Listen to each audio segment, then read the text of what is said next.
Welcome in another edition of Prep Preview on CISN, powered by Fairway.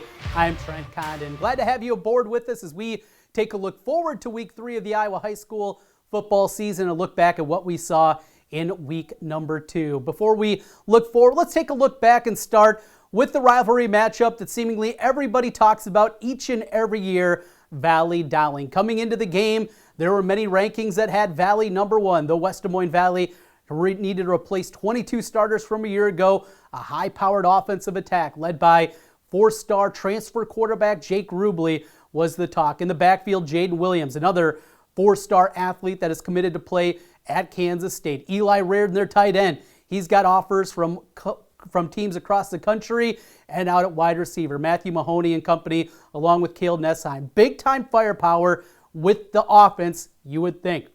The problem?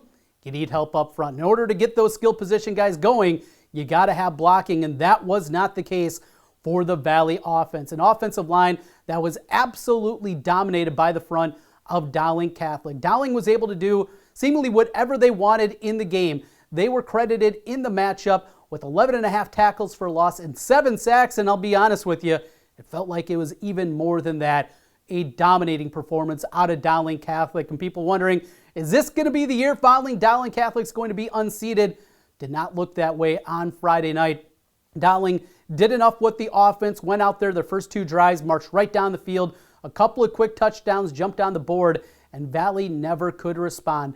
The second half of the game, as it's 22-0, you're waiting for Valley to get something started, move the football a little bit at times, but every time they'd even get inside the 30-yard line, that Dowling defense would clamp down once again. 22-0 the final. Dowling Catholic, they're packing the defense this year, no doubt, and looked incredibly impressive on that side of the football and the rivalry victory. They go to 2-0 and now back in the top spot in all the rankings. Some of the other games that we saw this week, it was another offensive performance that struggled for Ankeny Centennial for the second consecutive weeks. They were not able to get on the scoreboard offensively after getting blown out 48-6 by their crosstown rival Ankeny in week 1 and only a defensive touchdown to their credit. They're shut out in week 2 by Southeast Polk. Southeast Polk, a little bit of everything. Another team that has a lot of Division I football players on their roster. Xavier Nwankpa, one of the top players in the Midwest. He's been outstanding. We've now seen 2 weeks of Caden Proctor, their offensive tackle, just a sophomore. He had big-time offers before. He even played a varsity game. He continues to pick up those big offers, including one from the University of Iowa this week. Thinking offensive line, maybe a great destination for him down the line. But he's got a lot of football in front of him. Southeast Polk really did whatever they wanted to and controlled throughout, and the big win against Ankeny Centennial. You thought Dowling Catholic's win against Valley was an upset. You can make arguments about that, but I don't think anybody anticipated what Waukee did against Ankeny. After the Hawks put up offensive stats all across the board in week 1, they were slowed down by the Waukee defense, and the Waukee defense with that speed really slowed down what Ankeny tried to do. Great game, comes down to the wire late. Ankeny gets it done and Waukee gets it done 21-17, a win for them as they jump into the win column after falling in week 1 to Southeast Polk. What does this all mean? Where do we sit here today as we look across our area?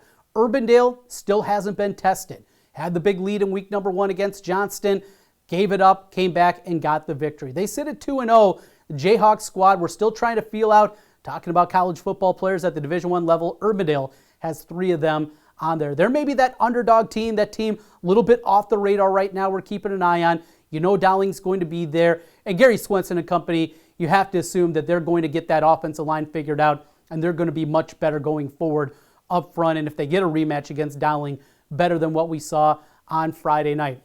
Ankeny, I think that was a surprise what they did, but it shows you certainly the depth of Central Iowa this year. And you can put these teams in a hat. You can put them together. Even though Dowling had that win, still have some concerns about them offensively. And if they get involved in one of those games where you need to get some scores and you need to get some offense, are they going to be able to generate enough? I think that still remains a question, but Tom Wilson and company seems like they always have an answer whenever you have a question. Going to be a fun run throughout this one. A look back at week number 1 and what we saw on the Iowa High School, Central Iowa side of things here on CISN. We'll take a break. When we come back on the other side, we will hear from the coaches in our game of the week. Waukee and Ankeny Centennials. We come back.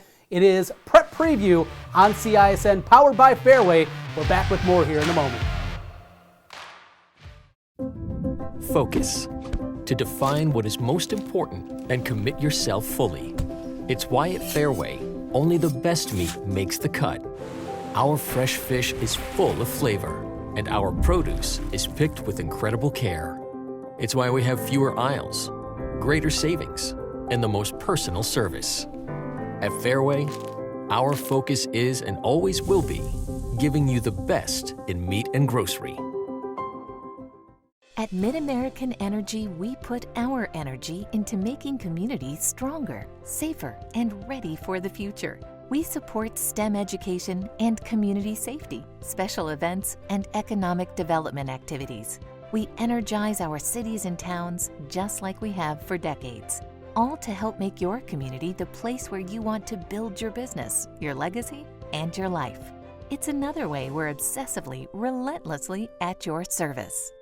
Business owners, real estate agents, are you looking for an experienced, proven, and locally owned partner in Central Iowa for your commercial construction needs? Make it Roshan Corporation. Roshan Corporation will guide you through options to make your dreams a reality. Roshan, your general contractor who can build anything from small tenant improvement spaces to large-scale design-build projects. It's Roshan Corporation. Online at RoshanIA.com. If you can dream it, we can build it. You can buy a new Ford at any Ford dealer. Why Schottenkirk Ford? Our core values: hard work, trust, character, integrity, honesty, and respect. During Schottenkirk Ford's fall savings event, get up to $12,500 off 2020 F-150 XLT. No goofy rebates. Everyone qualifies. Up to $12,000 off 2020 Expedition XLT. New 2020 EcoSport 4-wheel drive starting at $18,990. Our certified used vehicles come with a 12-month, 12,000-mile bumper-to-bumper warranty. Hurry in. Schottenkirk Ford, Indianola. SchottenkirkFord.com.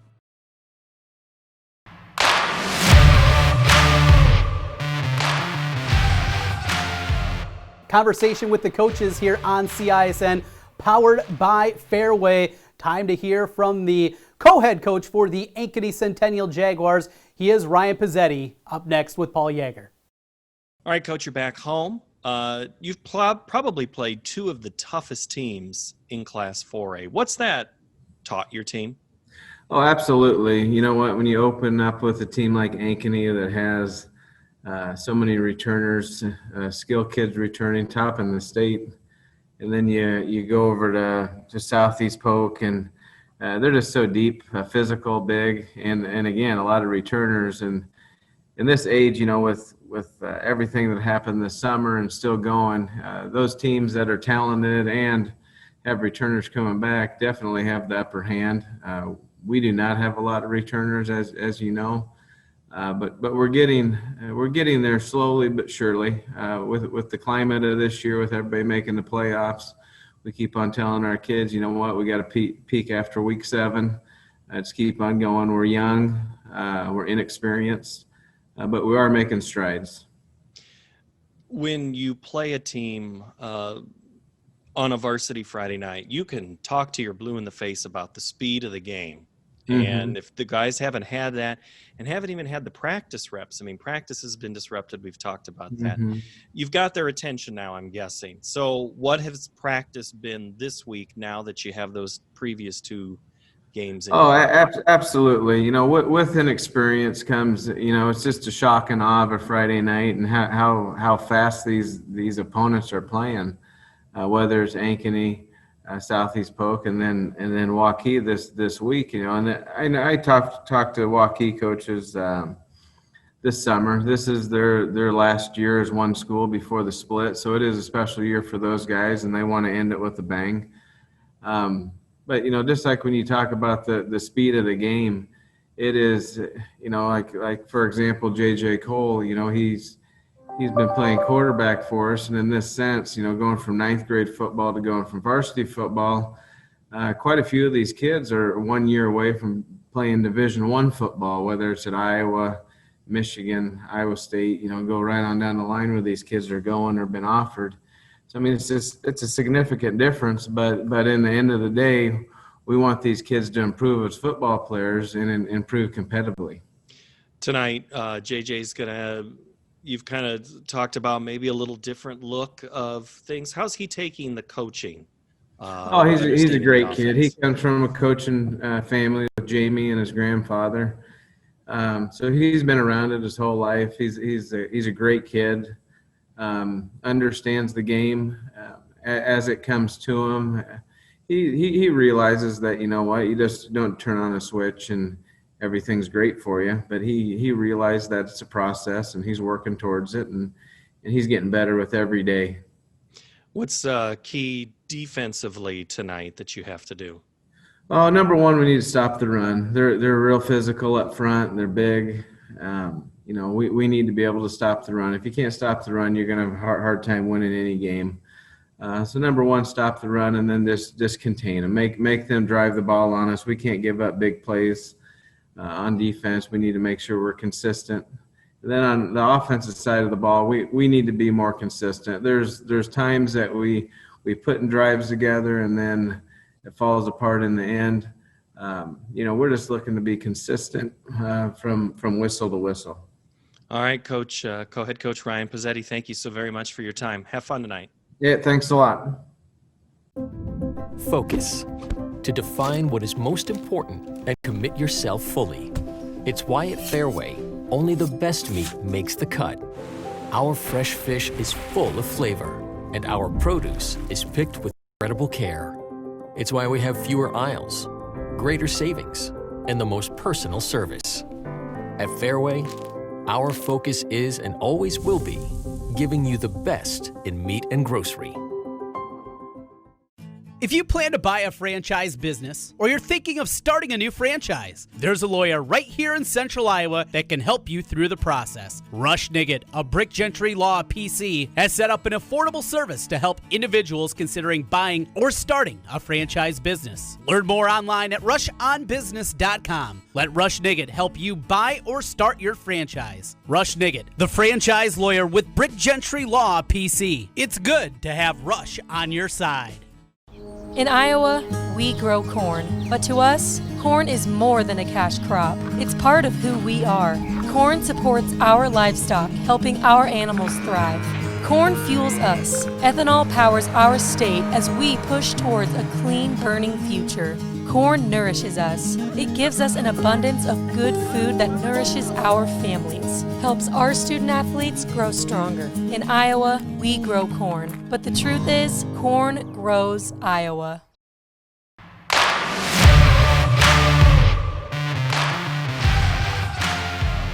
Countdown to kickoff continues. It's time for conversation with the coaches here on Prep Preview powered by Fairway. Let's hear from the head coach for the Waukee Warriors. He is Scott Carlson, joining Paul Yeager. Coach, I said the same thing to Ryan Pizzetti. You guys have played two of the toughest teams. You've both played the same teams, but two of the toughest ones. What's that taught your team this year? I think when you start out the way we've started out, the thing that we preach to the kids is you're going to find out a lot about what type of an athlete you are and what type of a team we can have, given that, they're not going to give you the luxury of getting through a game and feeling like you don't have any flaws. So film study's been invaluable in the last couple of weeks. And if we're paying attention to the details, I think we've learned a lot. And I think that's one of the great things about having a game one like we had, is that it really gave us the bar, the standard for what a good team is going to be like to play against around this part of the state this year. And so we were really able to capitalize on seeing, okay, what are we doing well so far? Now, where are there some things that, some ways that we can get better and some things that we can do to get a little bit better. And it was tough again in week two, obviously. And I think, we were able to be a little bit better, and certainly there's still room for improvement, but we were able to step up and get some things done that maybe we wouldn't have been able to get done had that been the first tough opponent we played against. So, we were really grateful to have such a tough start to the season.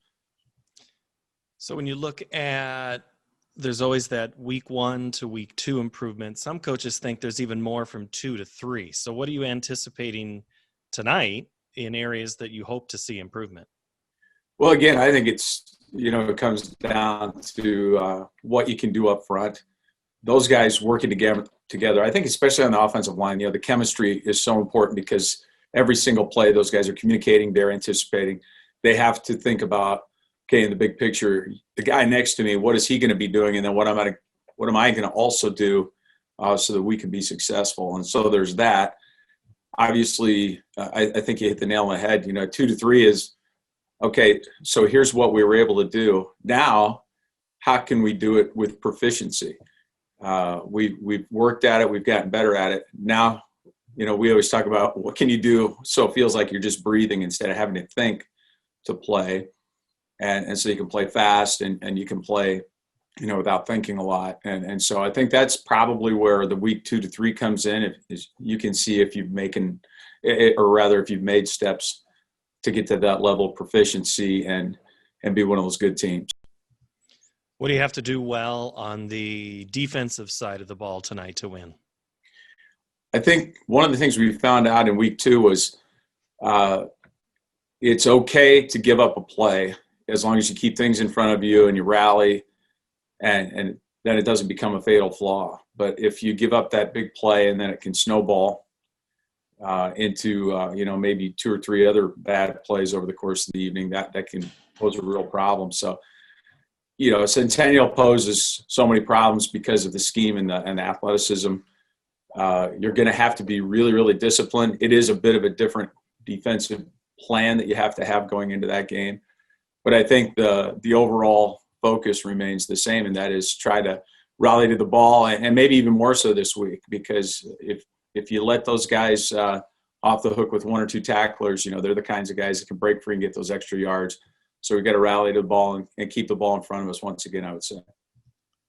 It's an offense that hasn't changed, but it's the wrinkles that I would imagine cause you some wrinkles.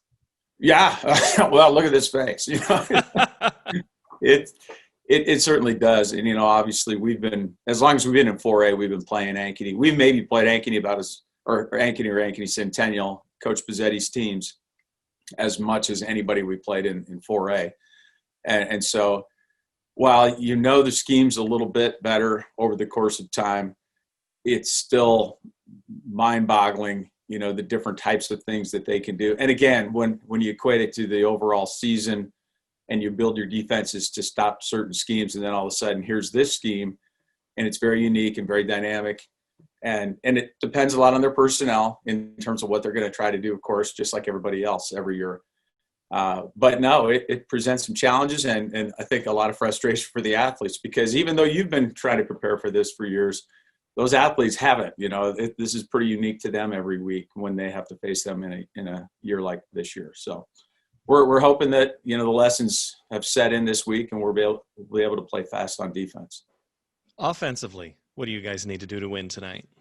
I think given the weather conditions this week, everybody's going to be talking about ball security. Those are going to be the types of things in weather events like this week where everybody across the state has had a real wet week, and it's going to be that way tonight, I'm afraid. And so those are the kinds of things that can really change the dynamic of any game.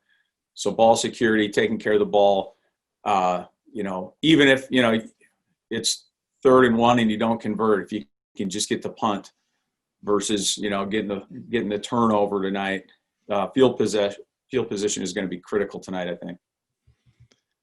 It's like November weather. This is what you have to do in most years. And so, those teams that throw the ball really well in, say, September, early October, they still have to throw the ball in November before they get to play inside. So, it's a good test. There's no doubt. It does feel like playoff weather. And playing in town, they kind of reminds you of that a little bit. I think the last time we played them, it was thankfully it's not quite that bad, because I think the temperature was in the mid-30s and the wind was blowing about 35, 40 miles an hour. And that was a brutal weather game. So we can always look on the bright side and think, well, at least it's not like that. But that being said, you're right. You have to establish the run game, I think, tonight. You have to feel good about you're going to be able to move the chains and hopefully get something going on the ground, because that's going to be vital. 40s after you've been at 90, almost 100, really does feel like the 30s. So you're all right. You're all right in talking those right numbers. All right, head coach. Well, I kind of like it personally. I don't know about the kids, but I prefer a little bit cooler weather when it comes to the game. So well, if you have a we're cool happy with jacket, that. if it's like a cool jacket you have on, of course you'd feel well. I mean, that's styling right there. Oh, thanks. Well, yeah, you like that. You like to be able to wear that versus feeling like you lost 20 pounds every time you go out there for practice. Game. Yeah, just pulling the guys off it wears you out. All right, head coach Scott Carlson, Waukee. Thank you so much. You bet. Thanks. Great to hear from both head coaches as we get ready for our game of the week.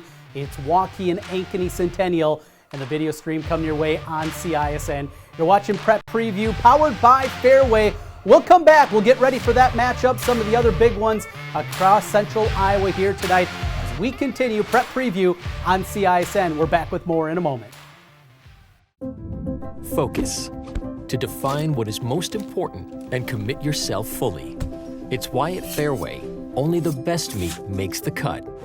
Our fresh fish is full of flavor, and our produce is picked with incredible care. It's why we have fewer aisles, greater savings, and the most personal service. At Fairway, our focus is and always will be giving you the best in meat and grocery. If you plan to buy a franchise business or you're thinking of starting a new franchise, there's a lawyer right here in Central Iowa that can help you through the process. Rush Niggett, a Brick Gentry Law PC, has set up an affordable service to help individuals considering buying or starting a franchise business. Learn more online at rushonbusiness.com. Let Rush Niggett help you buy or start your franchise. Rush Niggett, the franchise lawyer with Brick Gentry Law PC. It's good to have Rush on your side. Central Bank is proud to support the unmatched spirit of sportsmanship and hard work exemplified by our local athletes. We're fans of high school sports and the way the big game and hometown team rally a community. Best of luck to all of today's competitors. Play hard, have fun, and make something great happen. Central Bank, member FDIC. Business owners, real estate agents, are you looking for an experienced, proven, and locally owned partner in Central Iowa for your commercial construction needs? Make it Roshan Corporation. Roshan Corporation will guide you through options to make your dreams a reality. Roshan, your general contractor who can build anything from small tenant improvement spaces to large-scale design-build projects. It's Roshan Corporation. Online at RoshanIA.com. If you can dream it, we can build it.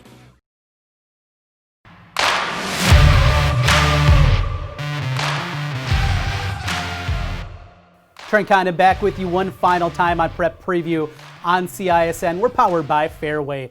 Get ready for week 3, and it's crazy in this abbreviated regular season this year. Just taking a look at the schedule tonight, so many games off the board. Of course, the news this week as it became official, as Des Moines, Iowa City, and Ames schools started their online learning. Those schools not able to play this week. For Des Moines Public Schools, continued conversation as they hope to get back out on the field. I know Mitch Moore and his Roosevelt squad off to a good start, gave Valley a tussle in week 1, a dominating win in week number 2, and all the city schools want to get back there out on the field, and certainly hopeful here from this vantage point that that will be the case for them. The 3 Iowa City schools and also Ames getting back out there and giving the kids an opportunity to finish off this football season. It is just a 7-week regular season before we get to playoffs this year. Going to look a little bit different. The bracket's going to look a whole lot bigger than we're used to this year, but certainly going to be a lot of fun. And these games continue to have implications come seeding and where these teams are going to be placed. And with it, home field advantage through the quarterfinal round, always a big component as we make our way through October and into November in that run to get to the Final Four in the Unidome in Cedar Falls. Here in week number 3, our game of the week with the coverage on CISN, we will bring you Waukee and Ankeny Centennial. Very simple for the Jaguars this week. They need to find some offense. They need to get it going whatever direction they can. That offensive line needs to come together, but you have yet to score an offensive point this year. Their only score this year came defensively on the first play of the game against the Ankeny Hawks in week number 1. Can they generate some kind of offense, get it going there, and maybe have to do some things a little bit different than the Pizzetti-led coaching staff is used to in order to get that offense revved up? Something to keep an eye on. Now, how does Waukee respond after the upset win against Ankeny in week 2? They got speed. Aaron Smith, one of the fastest players in the state. He's been really fun to watch here, but you also have to keep your head on a swivel. This is a very proud Ankeny Centennial program.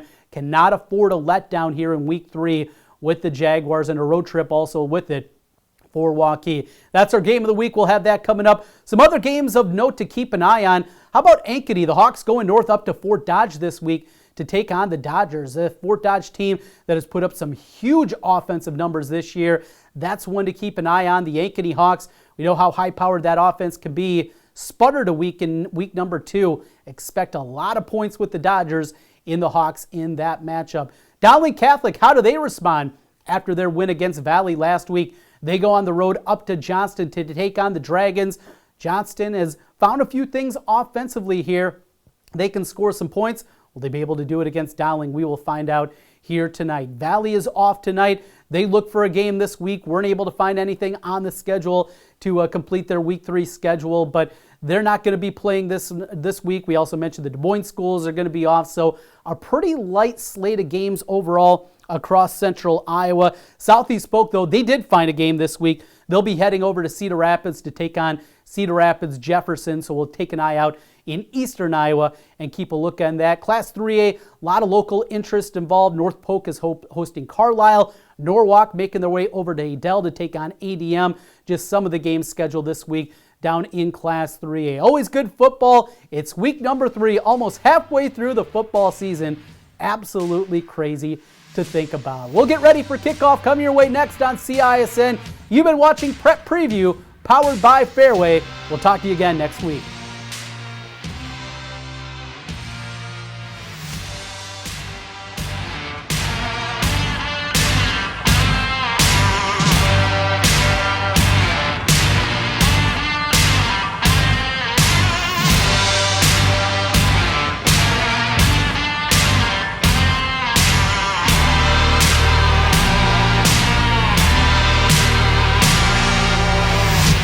Pleasant good evening to you from Ankeny Stadium in Ankeny, Iowa. It is time for high school football. It's week 3 of the 2020 season, a season of all sorts of different situations, scenarios, and setups. It is, why not, a foggy night in early September.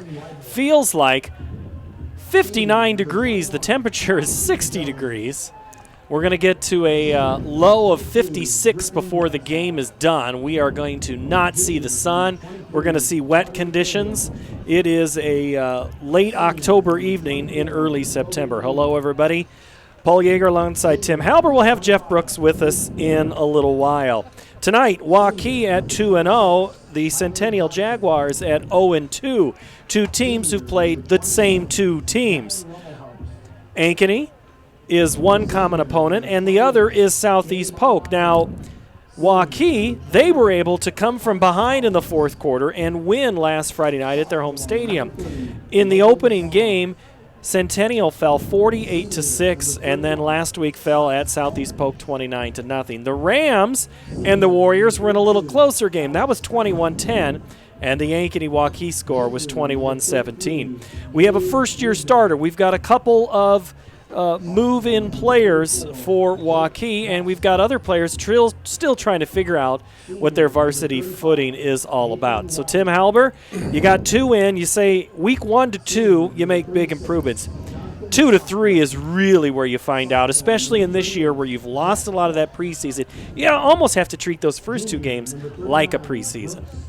Yeah, that first game is you got guys coming up from JV. It's their first varsity experience. No matter if you're an experienced quarterback, even you go out there, but it's the speed of the varsity. It's the hitting. It's at that different level. So yeah, you're right. The first game, the second game is the big improvement. The third game is when you think your starters have settled in and found their role and you kind of finding their rhythm to perform better on offense and defense. And to play into the fact that it's another weird year, we're actually going to have senior night in just a little while, and there's a couple of reasons for that. A, you just don't know how long the season's going to go because a team could get shut down, a school could go virtual, and therefore not allowed to have activities. So Centennial is doing senior night. Waukee did it last week in their game. So these two teams, they have to treat, just like we said in the opener 2 weeks ago, Tim, you have to treat tonight like this is your last game. We said that the first game. This could be the only game they play. Then I know in 2 weeks, Centennial is supposed to play Ames here. Well, they're not playing. They may not come down. You could find a replacement game. Every week is like, well, who are we going to play next week? We think we know we're about 50% sure. So, yes, I think you have to play this. Players know it's a shortened season. There's no guarantee there's going to be playoffs. So every game should play like it's your last game. Play for all you're worth and just go on to next week. If there's any better life lesson to be learned here is that every day is a gift. And for Waukee, they are knowing that they had a pretty good team coming back, and then they just added a couple of pieces and gotten even better. So you have these opportunities for these programs who are maybe in a rebuilding or this is our mode. So you darn right, every game matters, and it does matter for Waukee tonight. They would love to go 3-0. Before they have to play Dowling next week. They still have Johnston Valley and Urbandale. That is an incredibly hard schedule. That is. They found out, they played their first game. They played Southeast Polk. That's probably one of the better teams. I'd rank them the top 2 teams in the state. And Ankeny is no slouch. We saw them that first game. They have a lot of talent on there, so they played them toe-to-toe. So I think they've got a good team. And the playoff format is so different this year because you don't have the rankings. But they came out of the chute playing very well. Centennial, on the other hand, I don't know who put the schedule together, but they didn't do them any favors. They're playing the top team, so they're having to grow up quickly this season. Well, Ankeny, Southeast Polk, Waukee, Johnston, Ames, Roosevelt Valley. Ames and Roosevelt still on the schedule now. We'll learn more. Plans are already in the works for Centennial for an opponent if Ames is not able to go, as is Roosevelt. So it could be Cedar Rapids Jefferson. It could be Indianola. It could be, they already have Johnston on the schedule. Johnston had a lot of Des Moines schools on their lineup, so they've kind of been the fill-in team for everybody else. You could be like Iowa City Regina. Week 1 had to find a new opponent on a Monday. Week 2 had to find a new opponent on a Monday. They went from Iowa City to Clear Lake, so 2 former Hawkeyes, Marv Cook and Jared DeVries, coaching against each other. So that was kind of fun. In a newly renovated football facility there at Clear Lake. Finally got a new home stands, home press box there. And so you think about those facilities that have happened and these new fields that have opened. Say Norwalk is in that situation. They don't get to show them off to everybody tonight. We're again at a socially distanced crowd, so we know there's a good audience watching online tonight. Glad you are with us here on CISN.TV. Waukee not allowed to have everybody here that they want, and neither is Centennial. So it has just, you find out what you value, and it's every play. And you've heard the debates about what athletics are. Are they a life lesson? Well, they're finding out about competition, and the thing that we've heard from all the coaches we've talked to, Tim, they're telling their players, these are your best friends. Don't be mixing socially with anybody else. Stay with your team. That's a big part of the team game is that you trust your teammates, and you trust in your offensive line, you trust in the guy next to you, then you trust them in practice, and all that work you put in. And these players here are like, I need to hang out with these guys because we're all in this together, and I think they're finding unity. And once you get inside the white lines, I think that's one thing they even mentioned up at Iowa State that they talked to the players up there. They goes, well, what's it going to be like with no fans in the stands? It goes, it's really like a high-intensity practice because you know what you're supposed to do, and it really doesn't matter if there's 10,000 fans or 2,000 fans or no fans. It's still a game, and they have to play an opponent. So I think that once they get here, they appreciate the fact that they have a chance to play because at one point they weren't going to play. So I think the players kind of appreciate that. I think we'll still see a really good football game because what I've seen so far, these guys are taking it seriously. They just appreciate the chance to play any games that they have. Tonight for Waukee, Jacob Holcomb, a first-year starter. He's a senior, 5'11", 187. He's 12 of 15 rushing, passing, 26 of 47, 387 yards, and 4 touchdowns. He is being asked to do a lot and learn on the job. Yes, Coach talked really highly of him that he really is the guy that manages everything. He goes out there and the players look up to him because he wouldn't have that calm presence. He goes 3 and out, doesn't bother him, comes back to the sidelines, finds out what he did wrong, go back out and go to the next series. So he is a stable force for that really high-powered offense that Waukee has. Alex Lindquist, running back, 52 carries, 227 yards, 4 for 27 receiving. I said to Coach Scott Carlson, I go, he's kind of your guy because, yeah, he's our workhorse. In fact, we've probably leaned on him a little too much. 52 carries in 2 games is a lot. That is. He's not a huge back, but he's got some speed, great balance in there. They also have some skilled players to go with that. Ben Ryland has been in the backfield, plays defensive end.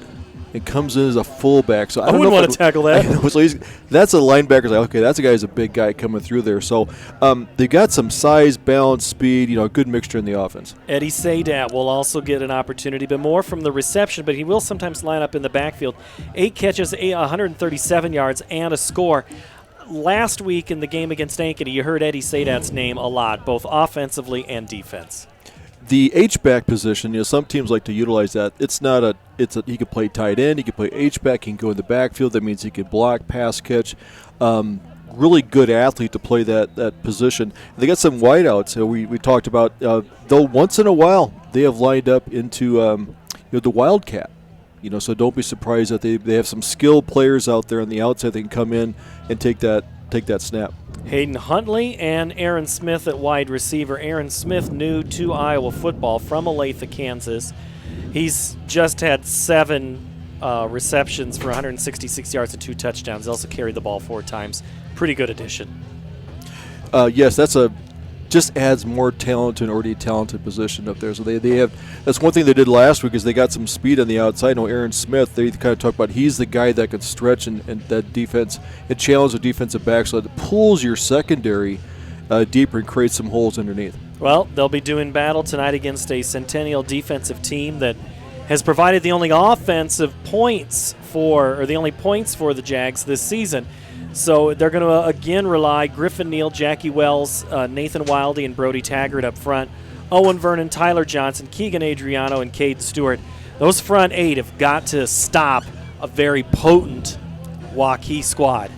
Yes, they have to make sure they maintain their line integrity. Those 4 down linemen, don't let them get outside. Don't let them create those lanes. It's always good to pinch those in because the linebackers are very athletic. They can pursue sideline to sideline, but you want to turn the running back inside. But you got to keep your lane integrity because if you overplay, you give them a gap, they'll shoot through it, and then now you're relying on your safeties to make tackles. Trey Porter, Peyton Good, Carter Cahill, Trey Hansen in the secondary. We'll talk about the Jaguar offense and the Waukee defense when we come back. We're just a few minutes away from kickoff here. Centennial and Waukee. This is CISN.TV. Focus. To define what is most important and commit yourself fully. It's why at Fairway, only the best meat makes the cut. Our fresh fish is full of flavor, and our produce is picked with incredible care. It's why we have fewer aisles, greater savings, and the most personal service. At Fairway, our focus is and always will be giving you the best in meat and grocery. Hey everyone, this is Dan Holm of Ankeny Fanatic. We're gearing up for another exciting fall season of high school sports. Be sure to check out our website for all of your Hawk and Jaguar coverage. Hey, look who's here. Hey, welcome back, Coach. How you doing? Good luck this season. Thanks a lot. Thanks. What? You don't want to miss any of the action.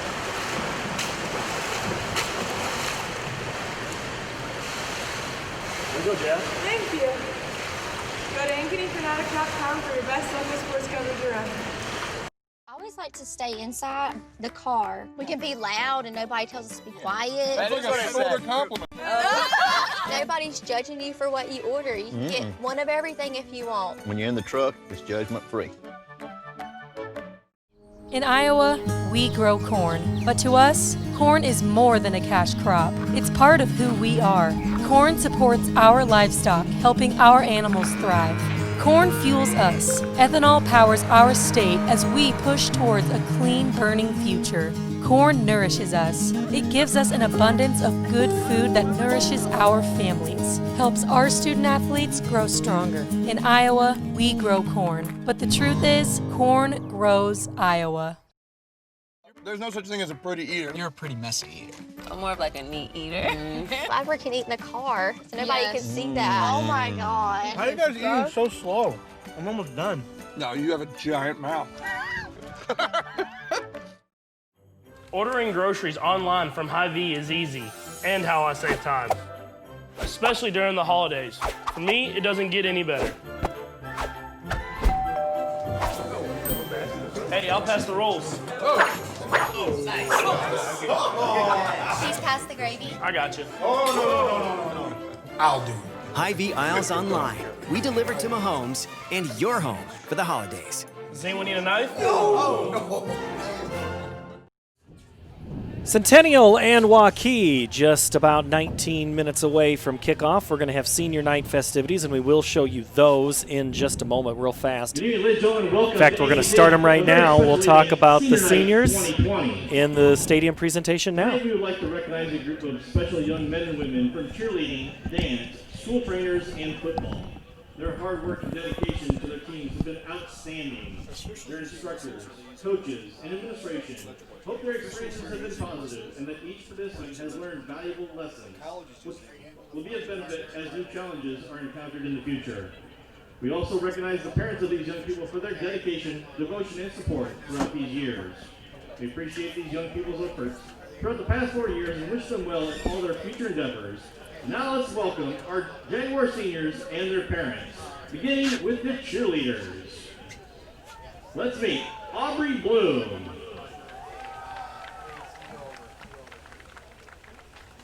Aubrey is the daughter of Dave and Katie Bloom. Now let's meet Ellie Perlitich, daughter of Tony Perlitich and Tony Lake. Next, let's meet Macy Johnston. Macy is the daughter of Tracy Schullerbeck and Dan Johnston. Now let's meet Shaylin Jones.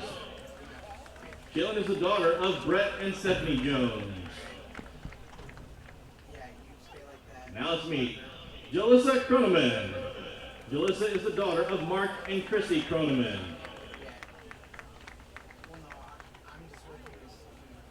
Let's meet Emerson Love. Emerson is the daughter of Shane and Stacy Love. Now let's meet Sydney Murray.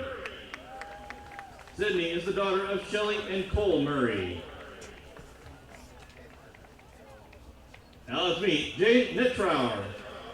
Jade is the daughter of Heidi Nettrower.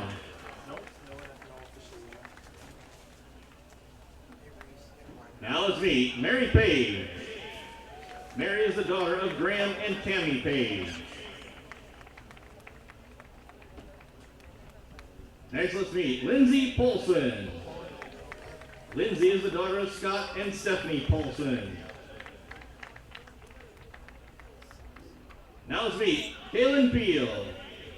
Kaylin is the daughter of Mike and Brenna Peel. Now let's meet Natalie Shanks, daughter of Matt and Amy Shanks. And let's meet Catherine Tramp. Catherine is the daughter of Chad and Trisha Tramp.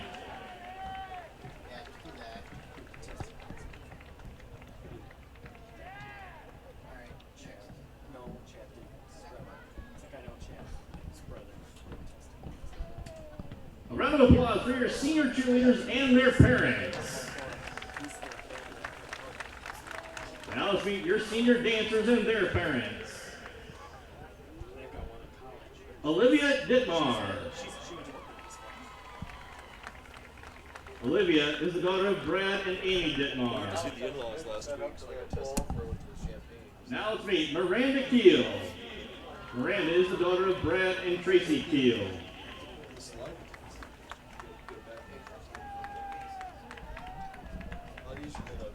Now let's meet Isabel Chunka, daughter of Eric and Jenny Chunka.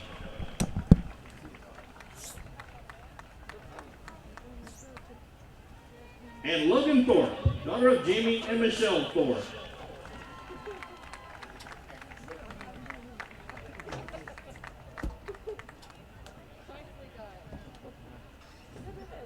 A round of applause for your senior dancers and their parents. Now let's meet your student trainer seniors and their parents. Allie Lundberg. Allie is the daughter of Sean and Angela Lundberg. And Morgan Severside. Morgan is the daughter of Greg and Kara Severside.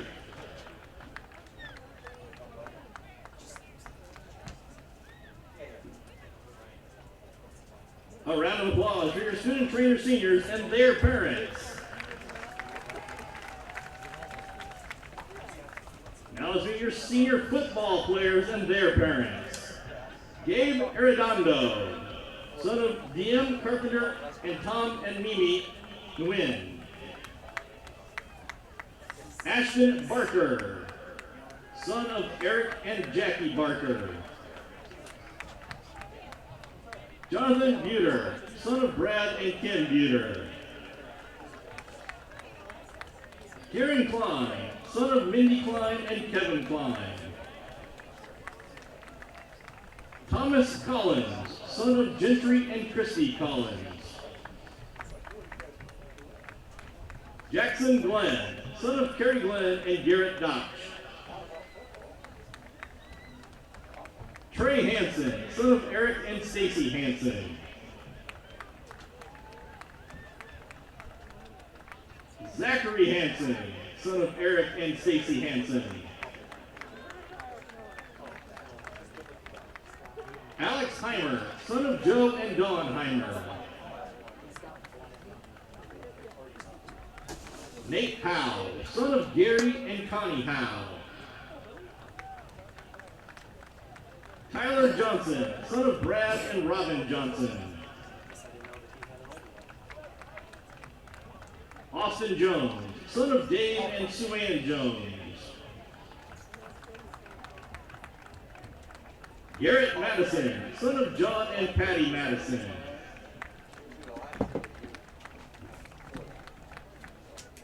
Kobe Neighbor, son of Brian and Jessica Neighbor. Griffin Neal, son of Michael and Chris Neal. Carter Riddell, son of David and Jennifer Riddell.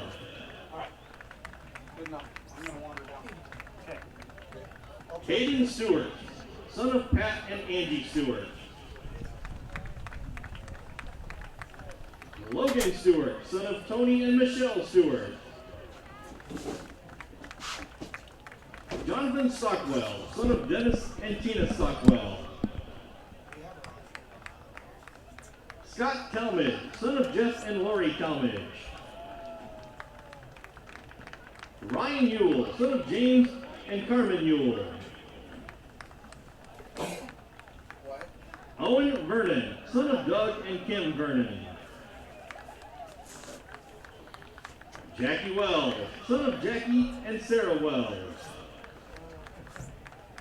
Nathan Wild, son of Matt and Dina Wild. And Griffin Weishart, son of Jason and Rhonda Weishart. Ladies and gentlemen, will you please stand and give all of our seniors a round of applause?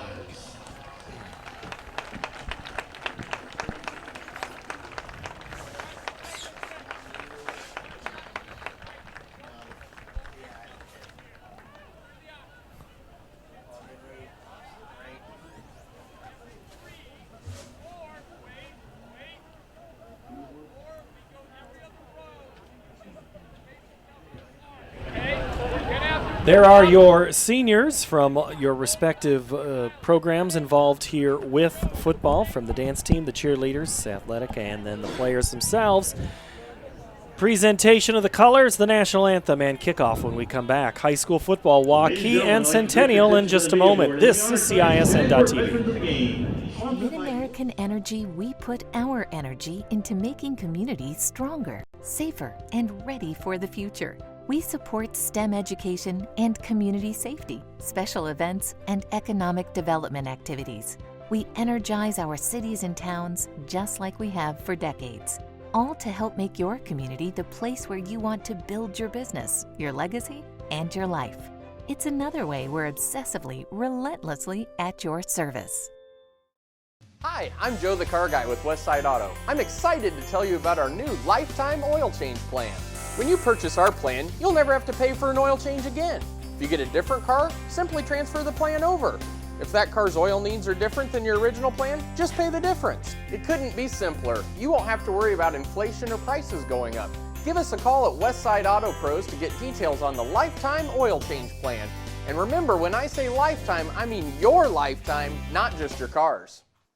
You can buy a new Ford at any Ford dealer. Why Schottenkirk Ford? Our core values: hard work, trust, character, integrity, honesty, and respect. During Schottenkirk Ford's fall savings event, get up to $12,500 off 2020 F-150 XLT. No goofy rebates. Everyone qualifies. Up to $12,000 off 2020 Expedition XLT. New 2020 EcoSport 4-wheel drive starting at $18,990. Our certified used vehicles come with a 12-month, 12,000-mile bumper-to-bumper warranty. Hurry in. Schottenkirk Ford, Indianola. SchottenkirkFord.com.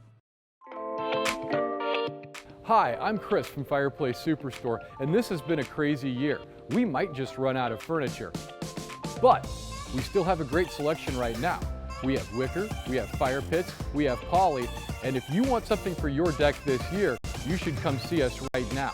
Still have the greatest selection in Iowa at the best prices. Fireplace Superstore, 109th and Douglas, just west of Homeacres.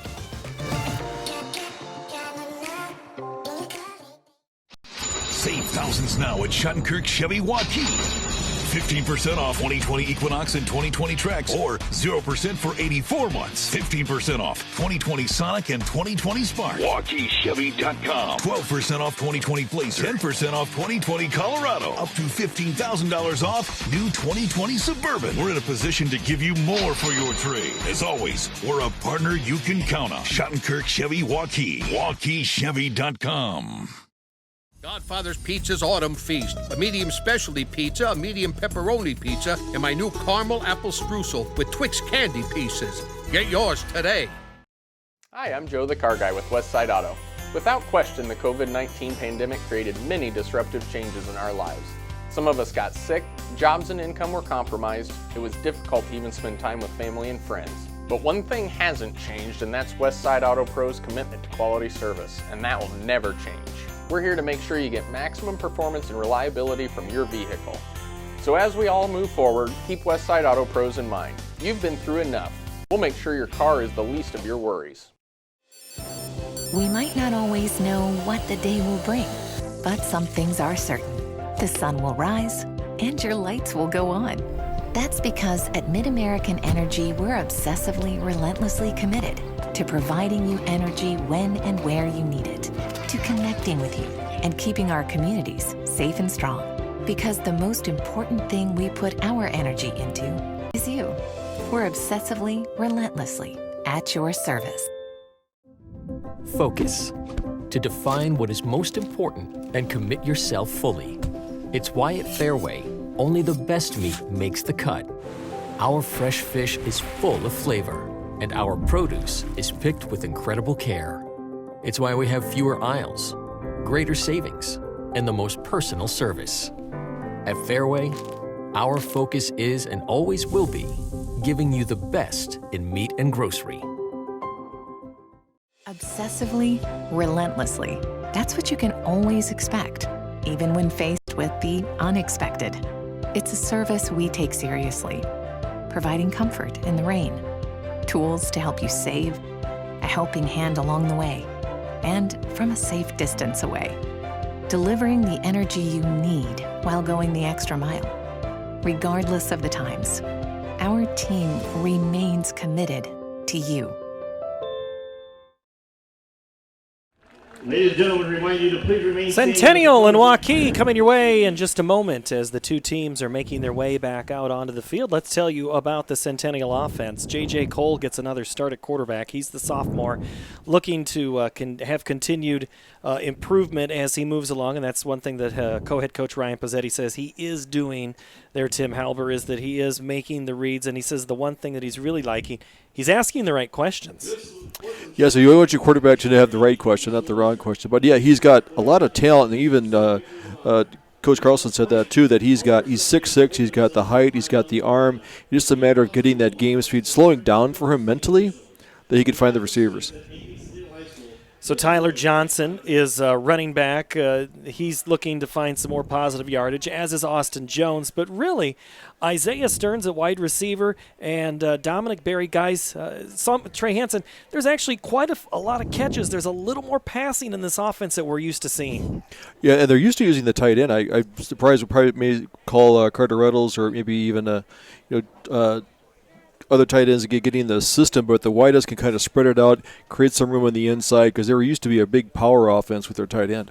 Either Carter Reddle or Jackie Wells both get some time there, and Carter Cahill also has been getting the ball quite a bit. He's 12 of 63. He's also receiving, so Cahill's one of those guys they have to find a lot and get him started.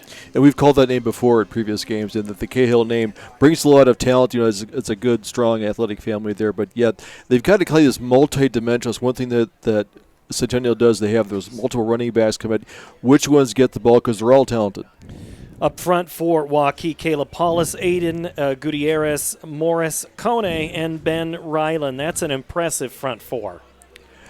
Yes, they got some size. They're very athletic. You've got a 350-pound defensive tackle, and the coach says he moves very well for a guy his size. So look for him. He's that immovable object in there, but he also can go down the line and make tackles. In the linebacker position, Chase Evanson, Ben Halber, and Colin Evers. Those guys, Evanson is pretty much everywhere that the ball is. They call him like a rover. He talks. They run more of a defense of a 4-2-5, so you always have. It looks like a nickel defense.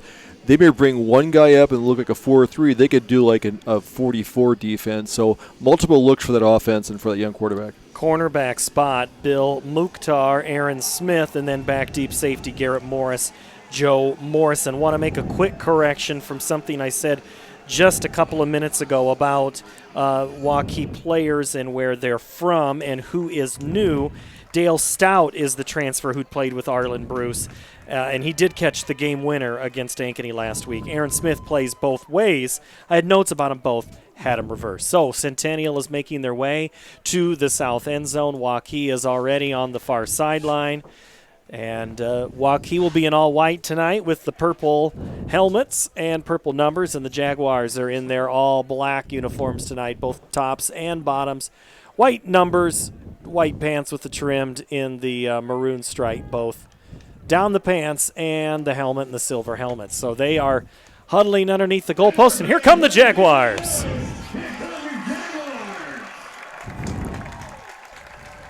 Oh, 2 co-head coaches Ryan and Jerry Pizzetti looking to get the page turned and get moving in the right direction. And the thing is, Tim, in this shortened season, it's not necessarily your collective body of work when everybody makes the playoffs. Yeah, you might be good early, but you get a chance to play in the postseason. So it's all about improvement right now. And technically, the playoffs start week 8, so what you want to do is be ascending as you go on. And Centennial's been known to always kind of start slow to get that timing down. I look for them to show a lot of improvement. The guys are playing hard. They've played some really good teams, but what that makes you is a much better team because you're playing quality opponents. Jeff Brooks is the third member of our broadcast team. He's down on the sidelines, not on the field, but just off of it. Jeff, what's going on tonight? Hey, nothing much. It's a cool night down here on the field. No wind to speak of. It is damp. There's drizzle in the air, but I don't think that's going to affect much. Maybe a little bit of ball handling. If the turf gets slick a little bit, we'll see. As both teams came out tonight, they both looked fired up. They both had positive things to say in their huddle about each other. Make something happen is what came out of Centennial's huddle, so we'll see what happens down here. Jeff, are you a little more optimistic about the weather forecast than you were, say, at 10 a.m.? Yeah, I was preparing for the worst after 2 years ago. Oh, man. Bad. You still haven't dried out from that yet, have you? Not yet. But, yeah, I think we'll be all right tonight. Hopefully, knock on wood. We'll get through this game tonight. It should be a fun one. All right, Jeff Brooks down on the sideline all night and all season long here at Ankeny Stadium. So Waukee wins the toss, defers, so Centennial will receive. They will go from north to south. 30 seconds away from kickoff. We'll take a very short break and be right back with the kickoff. Centennial and Waukee next. Hey everyone, this is Dan Holm of Ankeny Fanatic. We're gearing up for another exciting fall season of high school sports. Be sure to check out our website for all of your Hawk and Jaguar coverage. Hey, look who's here. Welcome back, Coach. How you doing? Good luck this season. Thanks a lot. Thanks. What? You don't want to miss any of the action.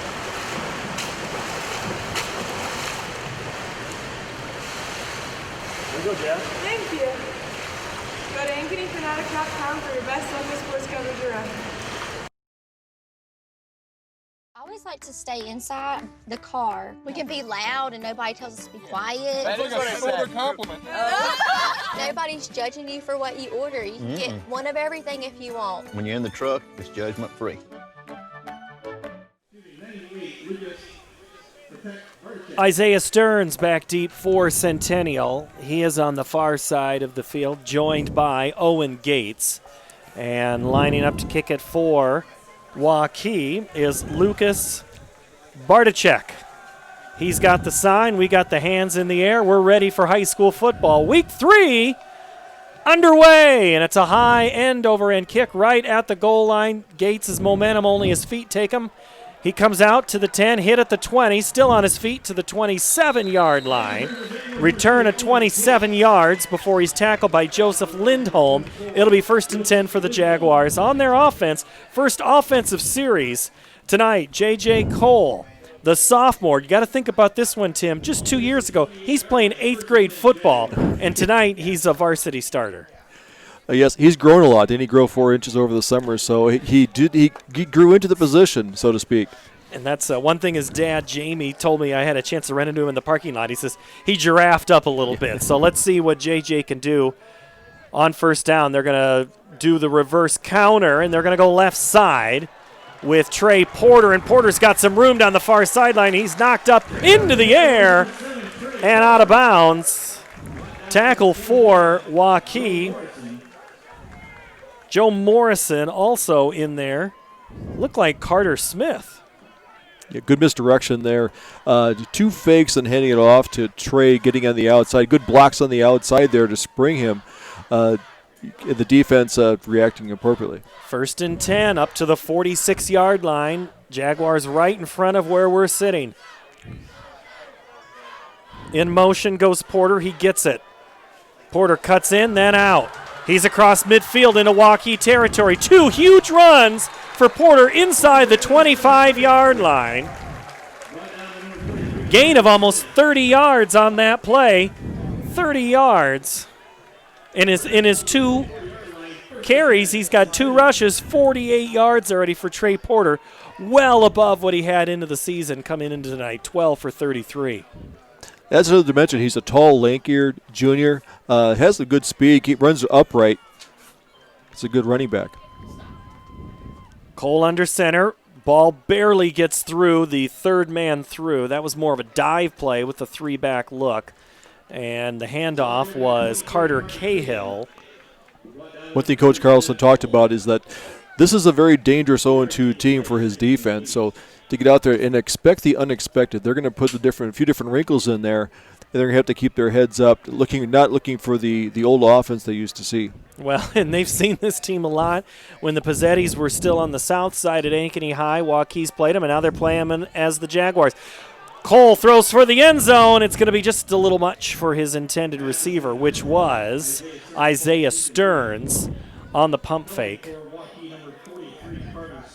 Speed of the game, Tim, we've talked about time and time again, but it is real. And in week 3, if things are going well and you're feeling confident, it does start to slow down just a little bit. You get used to the speed of the defensive backs, how quick they cover, how they get to their areas. Receivers aren't open as long. And realize that if you can get that down and feel relaxed to throwing in that, it's relaxing as you're playing with this game speed, not so much trying to play faster. 3rd and 8, ball on the 22. Porter gets it right side. He's got a seam. He's down for the 15, and he's wrestled out of bounds. Tackle for Waukee. That play made by Joe Morrison. Nice job by Nate Howell pulling out there, getting outside, creating a lane for Porter. That's a great guy to run behind. Nate Howell coming out there at 210. Makes it very easy for running back. Nate Howe, one of those seniors introduced before the game. His dad, Gary, walking him across, coached against Gary. I should listen for Gary's voice. It carries a little bit. Everybody knows certain voices. Gary, all but love for those kids when he's coaching. Handoff, Porter, right side, stood up once by Mukhtar. And no gain on the play. It'll be 2nd and 10. Interesting look. Mukhtar's out there, normally plays one of the cornerbacks coming up there playing more of a linebacker position. They're trying to get that outside lane cut down, not letting Porter get ahead of steam. Well, and if you also think of it as a spy of some situation, if you see a player, especially if you see a guy like Porter who's burned you for 57 yards on this first drive, hey, go where he goes. You and 7 joined at the hip. Except right now he's not. Cole looks to the left, tucks it under, and he is going to go down back at the 15. A sack for Waukee. Right there in the middle, Aiden Gutierrez. He does move well. Paulus there on the rush. Came up limping. He might have a cramp. I don't know if he might have turned an ankle on that play, but he's their big rush guy. He's their better defensive lineman for Waukee. Holding that right lower leg. Will get it looked at. Step away for a quick moment. This is high school football. No score. Centennial and Waukee. Hi, I'm Chris from Fireplace Superstore. Fall is upon us and fireplace season is here, and you need one of the brand new Heat and Glow gas fireplace inserts. They're the perfect retrofit for that old wood-burning fireplace that you're not using. You get beautiful flames, you get heat, you get easy operation, and they're all brand new Heat and Glow gas fireplace inserts. Please come see us, Fireplace Superstore, 109th and Douglas in Urbandale. You can buy a new Ford at any Ford dealer. Why Schottenkirk Ford? Our core values: hard work, trust, character, integrity, honesty, and respect. During Schottenkirk Ford's fall savings event, get up to $12,500 off 2020 F-150 XLT. No goofy rebates. Everyone qualifies. Up to $12,000 off 2020 Expedition XLT. New 2020 EcoSport 4-wheel drive starting at $18,990. Our certified used vehicles come with a 12-month, 12,000-mile bumper-to-bumper warranty. Hurry in. Schottenkirk Ford, Indianola. SchottenkirkFord.com. We might not always know what the day will bring, but some things are certain. The sun will rise and your lights will go on. That's because at MidAmerican Energy, we're obsessively, relentlessly committed to providing you energy when and where you need it, connecting with you, and keeping our communities safe and strong. Because the most important thing we put our energy into is you. We're obsessively, relentlessly at your service. Focus. To define what is most important and commit yourself fully. It's why at Fairway, only the best meat makes the cut. Our fresh fish is full of flavor, and our produce is picked with incredible care. It's why we have fewer aisles, greater savings, and the most personal service. At Fairway, our focus is and always will be giving you the best in meat and grocery.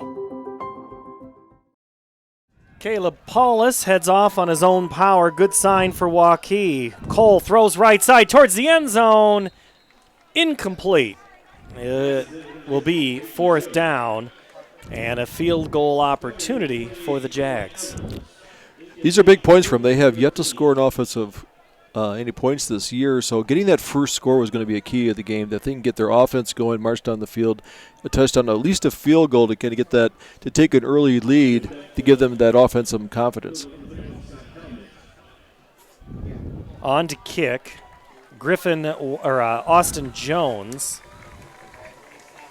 No, scratch that. That's Scott Talmadge, 31, not 21. That kick is up, and it is no good. It pushed it to the right. So again, the Jaguars looking for an offensive score and just not able to do it. Good drive, you're right. 4 carries for Porter, 57 yards. 56 rushing yards on the play after you have the sack. Kind of wipes out some of that positive. So now, first chance for the Waukee offense. Jacob Holcomb will come in at quarterback. His ball will be spotted at the 20, not the previous line of scrimmage. 38-yard field goal is no good, but the ball goes back to the 20.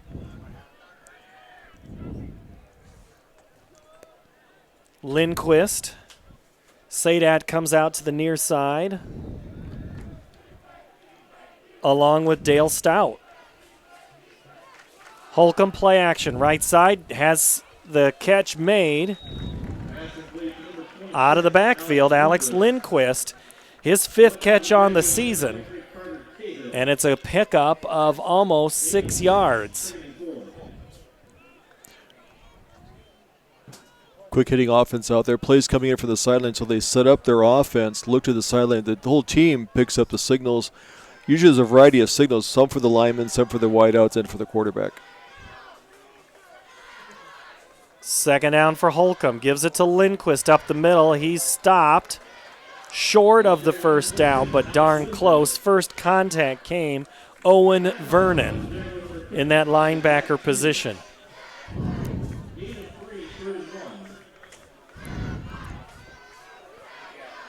Again, Waukee looks to the side. No huddle. Clock moving. 8:44. No score. First offensive possession for the Warriors. And it's going to be a 1st down and a fresh set of downs as Lindquist carries it across the 30 up towards the 34 before he is taken down. Running a quick offense there.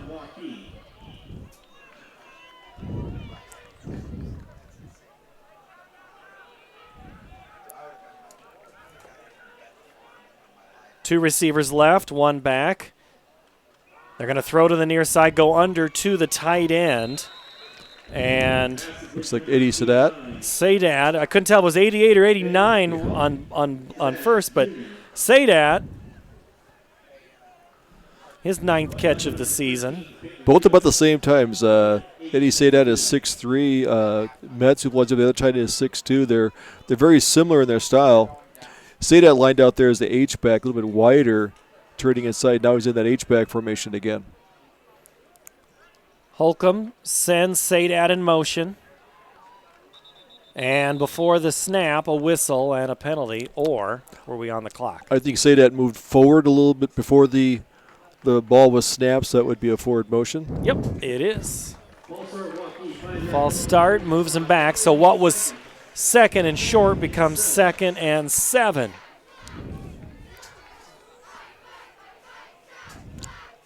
By moving the tight ends to the outside, what you're doing is bringing that Tyler Johnson's playing outside linebacker. It's bringing him away from the interior 7. He's having to play out quite a bit wider, so that it kind of makes it more of an interior 6 instead of 7 guys in the box. And then you hope for a little mismatch underneath on something that someone might sneak in where you don't know. Again, before the snap, a whistle. And again, I think we're going to have almost the exact same play. False start again. This ball was up to the 43-yard line. It now goes all the way back to the 33. 2 consecutive penalties. 2 opportunities for coaches to lose hair. 2nd and 12. Handoff, Lindquist on the draw. He goes up the middle, gets close to the 40, but he meets a host of black shirts. It appears that Waukee likes to zone block as Lindquist started off looking to his left, cut back against the grain, finding a lane in there. So what they're doing is 5-minute working in unison to create a lane and a cutback lane for the running back. Zach English, Nathan Wildy in for the tackle. 3rd and 5. Clock under 7 minutes. Holcomb gets the attention, then drops back out. Looks for a sign. Play clock at 10. Has it. Going to change it again. 3 seconds. He's got to move. 2. Gets the snap off at 1. Penalty. And before the snap, we're going to have either a delay or a move, and it'll be a false start. Clock was getting down to 2, the play clock getting down to 2 seconds, so they hurried the snap. Sun lineman took off, seeing the clock, and the ball didn't come out quick enough. So 3 penalties on this drive on the same series of downs that put their backs up. It is a heavy mist now as you look to the trees to the east of the stadium here and the lights. You have that haze. This is a playoff feel. Teams that know each other. Lindquist, handoff right side. Gets some positive yards, but Centennial's Trey Hansen and friends stop him short. It'll be 4th down and a long 2.5, if not 3. Tough place on the field, and Waukee is going to kick it away. There's nice tackles in there. Peyton Good's in there. Zach Hansen. Back to kick for Centennial, or for Waukee, is Garrett Smith.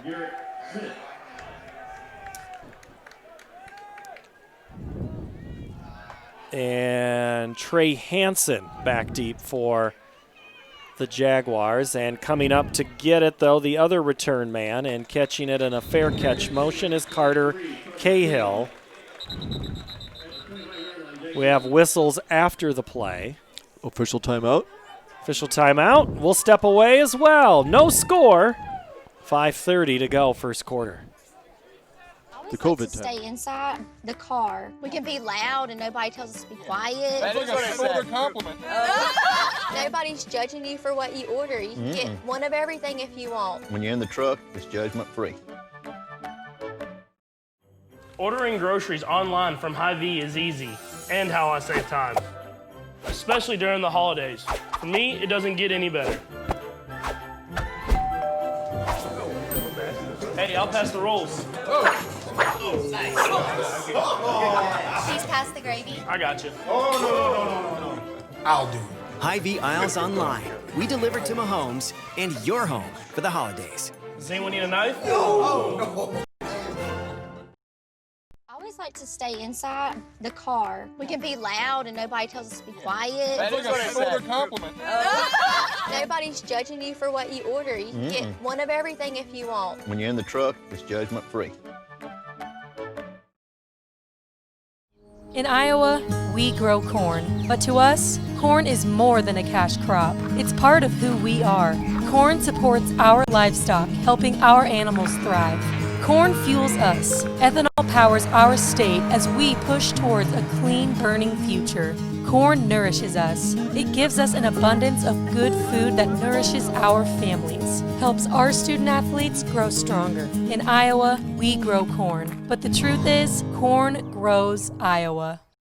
Godfather's Pizza's Autumn Feast. A medium specialty pizza, a medium pepperoni pizza, and my new caramel apple streusel with Twix candy pieces. Get yours today. Hi, I'm Joe the Car Guy with Westside Auto.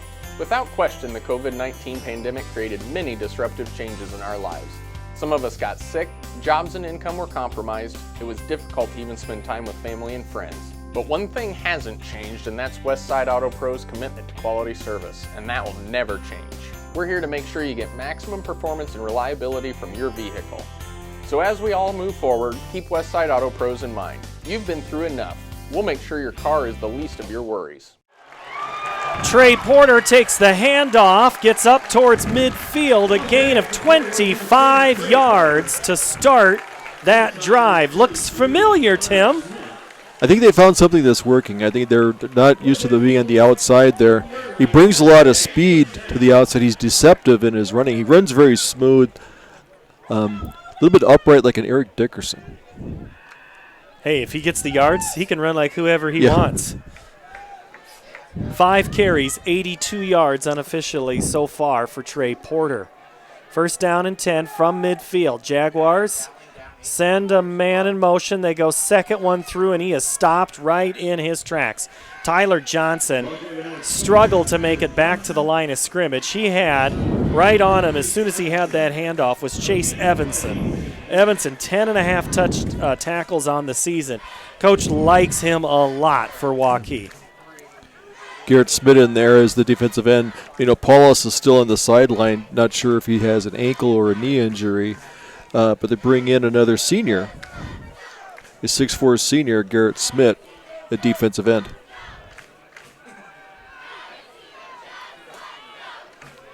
Timeout. Cole doesn't like what he sees. No score, 4:15 first quarter. Back after this.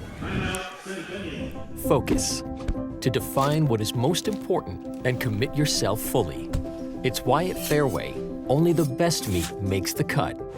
Our fresh fish is full of flavor, and our produce is picked with incredible care. It's why we have fewer aisles, greater savings, and the most personal service. At Fairway, our focus is and always will be giving you the best in meat and grocery. I always like to stay inside the car. We can be loud and nobody tells us to be quiet. That is a shoulder compliment. Nobody's judging you for what you order. You can get one of everything if you want. When you're in the truck, it's judgment free. Moments ago, Trey Porter on first down. Here's a look at that play again. Porter in motion, and he just made one guy miss at the 30, and then he got 20 extra yards. He should have been back down at the 30, Tim, but a great replay there. So we're back. Cole calls a timeout. There was something he did not like on that second down play. He'll get a chance again. He's going to throw the football. Turn around, caught by Stearns at the 40. Escapes one tackler, still on his feet, inside the 35 towards the 32. Isaiah Stearns, nice throw, catch. Aaron Smith, the tackle for Waukee. Nice sharp route by Isaiah Stearns getting out there. Holding his cut outside, sat down there in the open zone, and Cole hit him right on a nice timing route. It was a comeback at 10 yards, and that would be one of those routes that you would run. We need 10. You cannot cut that route off. Got what they needed. First down. 3:45 to go. Handoff in motion on the sweep. Owen Gates. Gates gets inside the 30. Tackle for Waukee comes by Colin Evers. Carter Smith in there as well, coming in, playing safety position.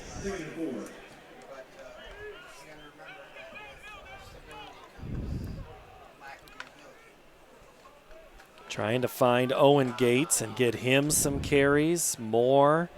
You know, there's just a lot of weapons. They've just trying to figure out which one works best. Porter in motion. He gets the second man through off left tackle, spins his way through, delivers a hit and a half to Morris Kone. And that's enough for a Jaguar first down. They'll move the chains, ball at the 20. Porter comes in at 6'2", 180. He delivers a blow. It's a pretty good-sized running back. Not scared to run it upside inside the guards.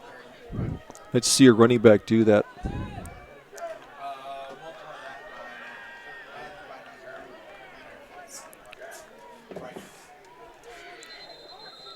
We have a whistle, and it's a timeout Centennial. And we're going to keep it here because I got a whole bunch of stuff I haven't even gotten to yet. I need to go down to Jeff Brooks first for a sideline report. Jeff, what's going on? Hey, yeah, so a couple things for Centennial. That first drive and this current drive happening, they are really exploiting that outside pretty obviously that Porter's having a heck of a game, but it's starting to funnel back into other kids and opening up the middle a little bit. Maybe some of that passing game will open up too. So look to Waukee to maybe shut down that outside game a little bit. And for Waukee, they just got to clean up those penalties. They were on a good march there, nickel and diamond down the field. Look for them to keep at that attack and keep on going. Injury update, Caleb Paulus still on the trainer's table.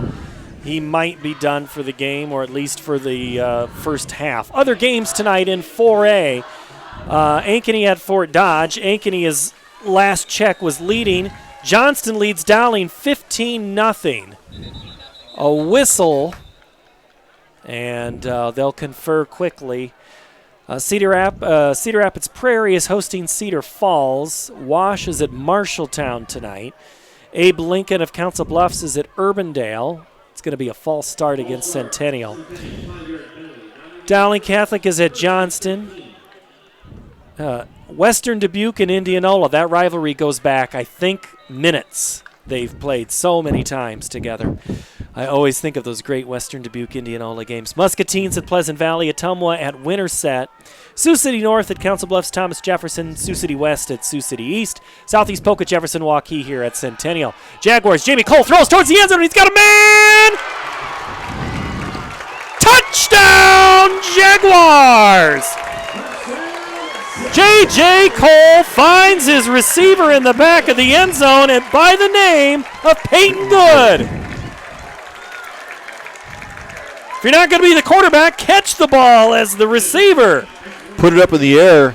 Great catch by Peyton. Kept his eyes on it. Defender was right there facing him. Came down with the ball. Great pass and catch. Talmadge on for the extra point. Kick is up, and it is good. 7-0. Jaguars lead with 2:21 to play first quarter. Focus. To define what is most important and commit yourself fully. It's why at Fairway, only the best meat makes the cut. Our fresh fish is full of flavor, and our produce is picked with incredible care. It's why we have fewer aisles, greater savings, and the most personal service. At Fairway, our focus is and always will be giving you the best in meat and grocery.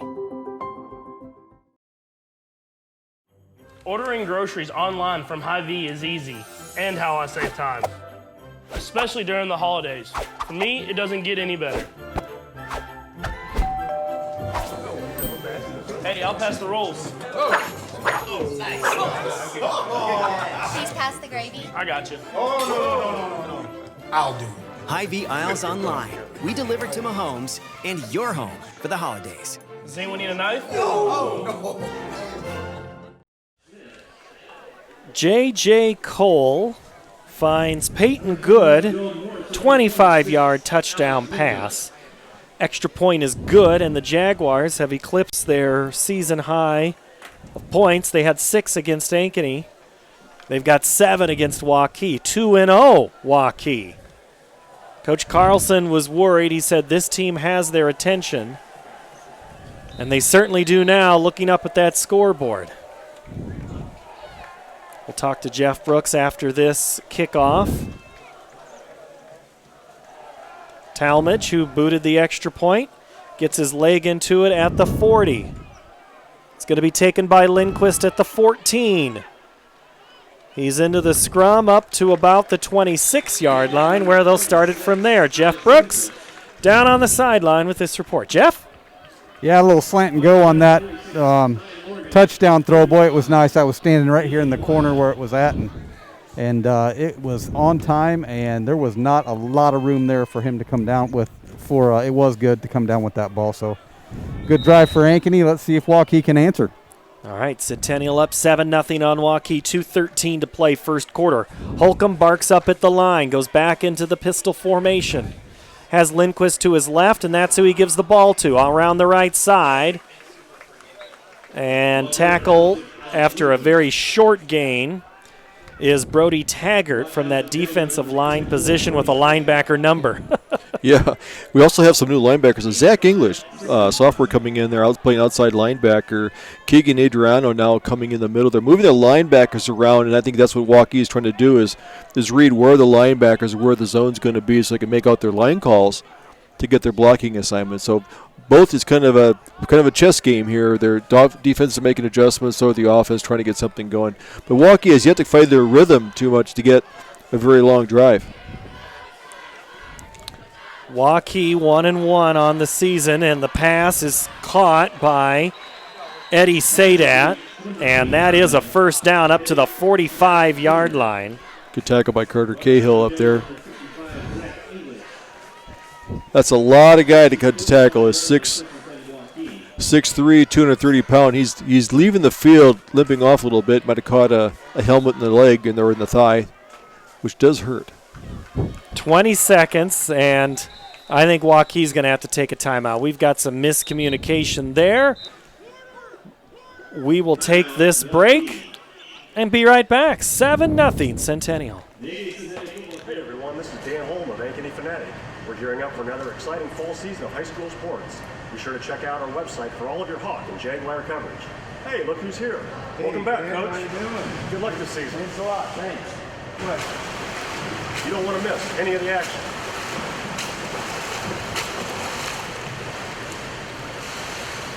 There you go, Jeff. Thank you.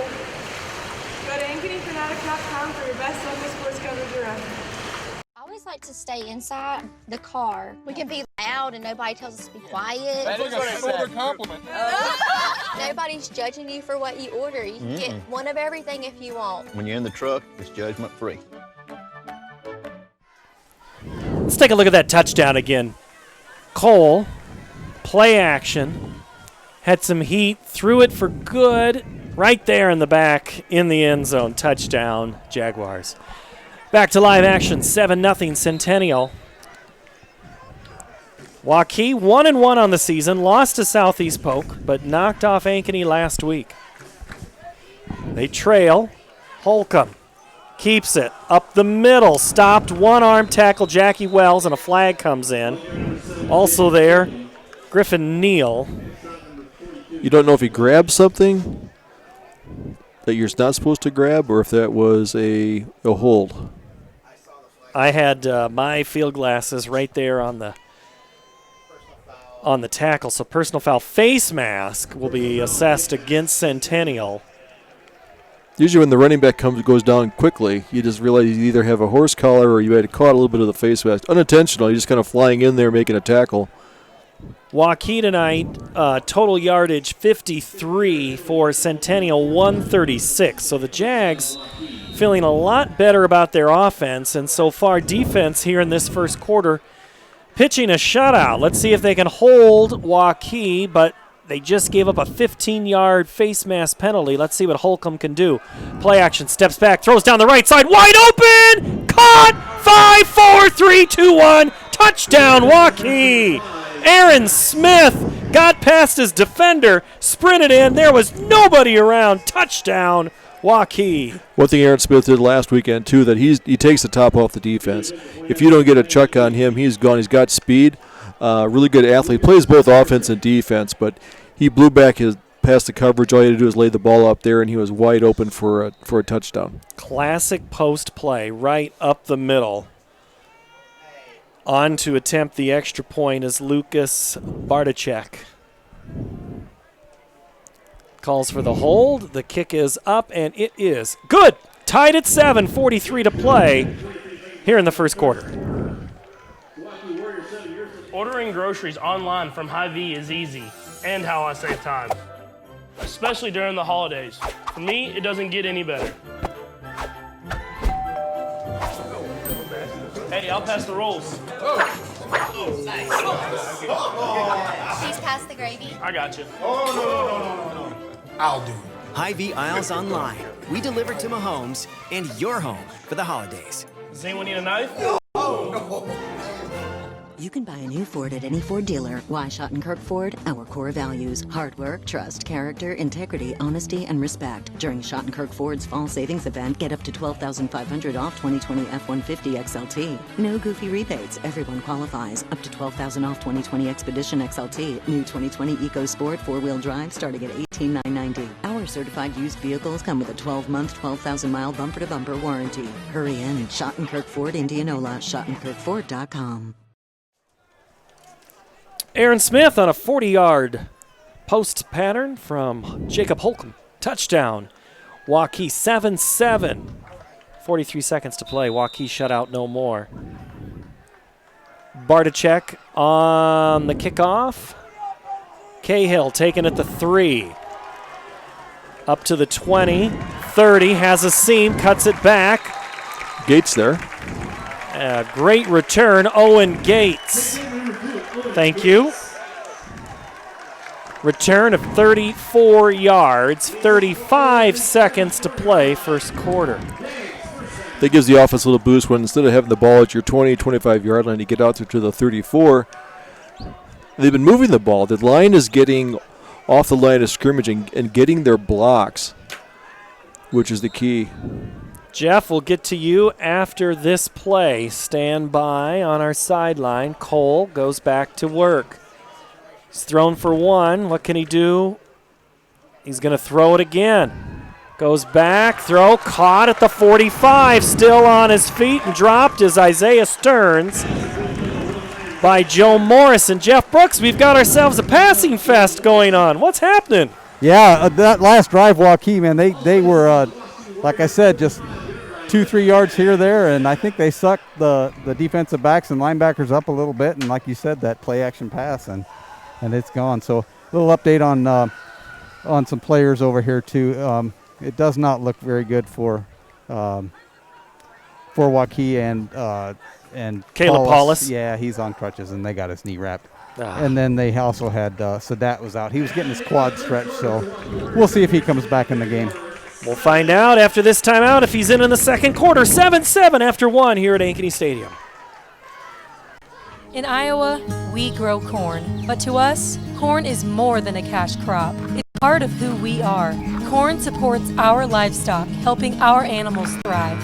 Corn fuels us. Ethanol powers our state as we push towards a clean burning future.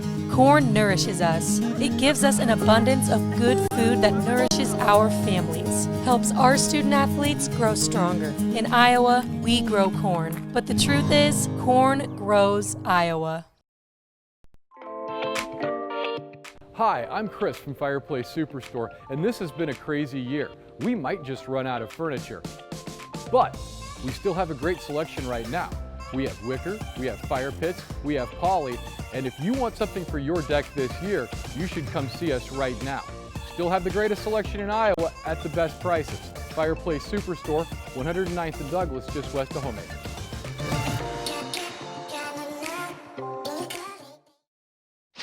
Save thousands now at Schottenkirk Chevy Waukee. 15% off 2020 Equinox and 2020 Trax, or 0% for 84 months. 15% off 2020 Sonic and 2020 Spark. WaukeeChevy.com. 12% off 2020 Blazer. 10% off 2020 Colorado. Up to $15,000 off new 2020 Suburban. We're in a position to give you more for your trade. As always, we're a partner you can count on. Schottenkirk Chevy Waukee. WaukeeChevy.com. 7-7 after 1 quarter of play, Centennial and Waukee. The Jaguars 64 yards passing, 93 yards rushing. That's a total of 157. Waukee 66 and 27 for a total of 93. Good the catch, 1 for 25. Stearns 2 for 39, but it's Trey Porter 6 touches, carries for 88 yards, and it's going to be a fumble on the exchange between Gates and Cole, and I thought JJ was on it for a moment.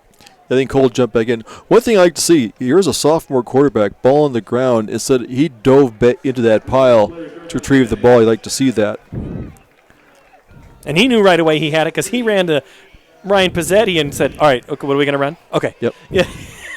Now, just bring up a long. Now, the running game has really set up their passing game, which open it up and makes it a little bit easier to get the single coverage out there. So now you're getting that second and long. Will they pass it or will they try to do something with Porter again on the outside? Well, empty backfield, but I know someone will probably come through. Gates is on the left. Porter is on the right. They go in motion with Porter. Gets the handoff left side. Has a good block. Got to give credit where credit is due. Nate Howe. And now we got a little bit of extracurricular going on there. Waukee's Joe Morrison had to have a quick consultation from somebody wearing black and white stripes. And it'll still be 3rd down and long. 9 to go. Ball up, though, to the 44. So Cole comes to sideline after every play, picking up the play from Coach Pizzetti. Don't have to translate it from a receiver coming into the huddle. 3rd and 9. Fans on the near side make a little bit of noise. Timeout, Centennial. Last time out. At the 11:17 mark, we're back in 30 seconds. We might not always know what the day will bring, but some things are certain. The sun will rise and your lights will go on. That's because at MidAmerican Energy, we're obsessively, relentlessly committed to providing you energy when and where you need it, to connecting with you and keeping our communities safe and strong. Because the most important thing we put our energy into is you. I always like to stay inside the car. We can be loud. I always like to stay inside the car. We can be loud and nobody tells us to be quiet. That is a shoulder compliment. Nobody's judging you for what you order. You can get one of everything if you want. When you're in the truck, it's judgment free.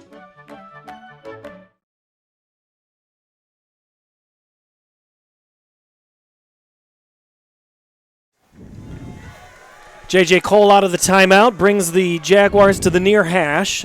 11-17 to play in the half.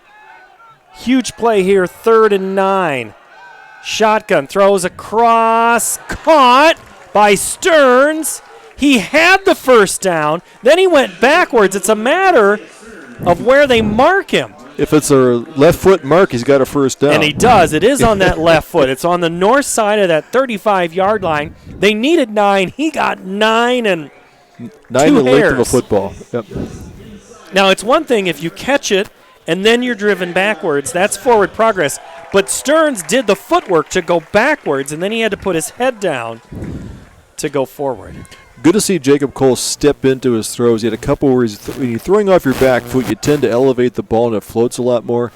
I like to see that his footwork's getting better where he's stepping into his throws. They're much more accurate and they get there on time. Gates in motion, gets the sweep, spins it around. He had some good pursuit there by Kone, and it's no gain on the play.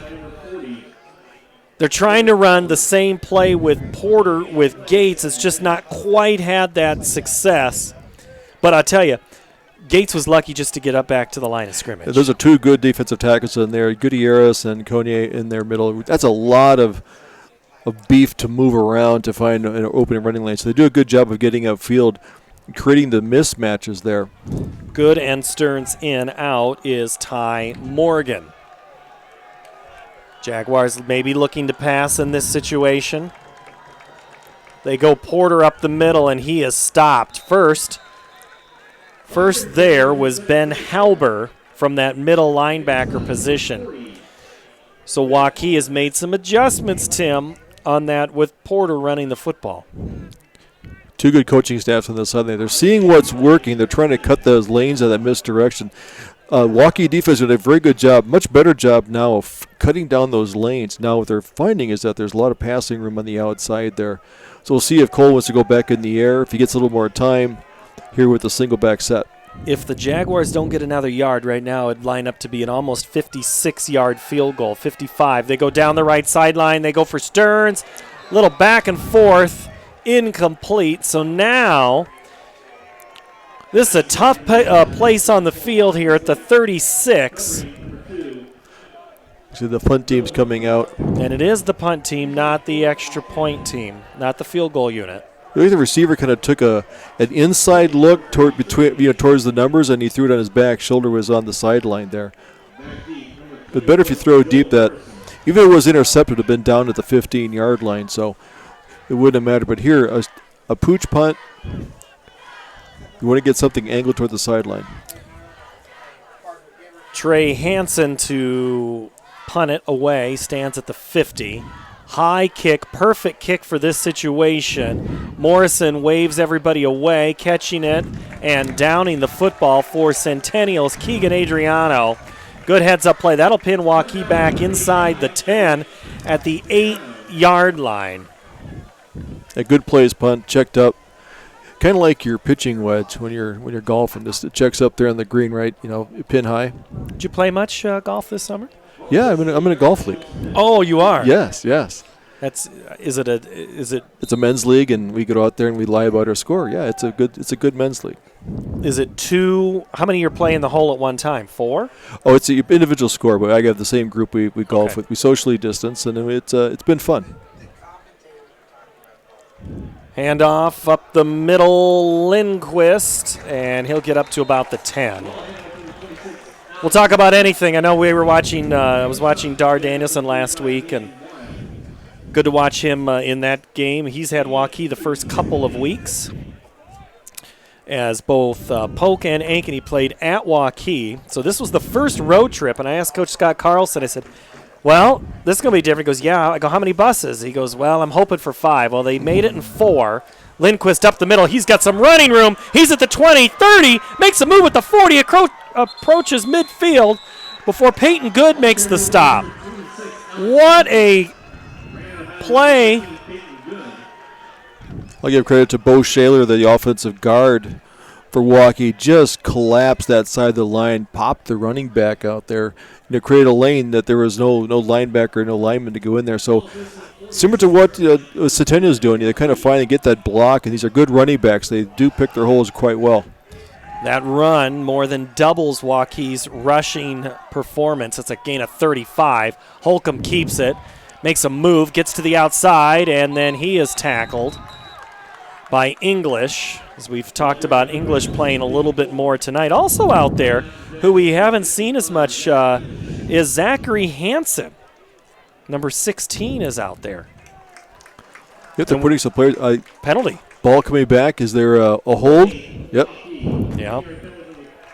Usually when they get a quarterback out there, they like to protect their quarterback. They get a little more, they get reachy and grab little jerseys to go by. Not a full hold, but enough that when the number stretches, you figure you have a hold. 7-7 Waukee and Centennial both scoring on big passing plays. One of 25, the other of 40. So now that play, it'll be first down and again, but it'll be first down and 15 back to the Waukee 40-yard line. Is that a warm night? We see both sides playing more players, substituting players, backs, defensive backs, keeping them fresh.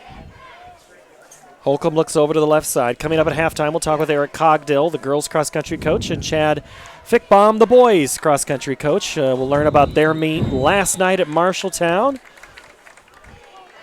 and how they have dealt with the COVID-19 situation. We have a timeout on the field. Waukee and Centennial tied at 7.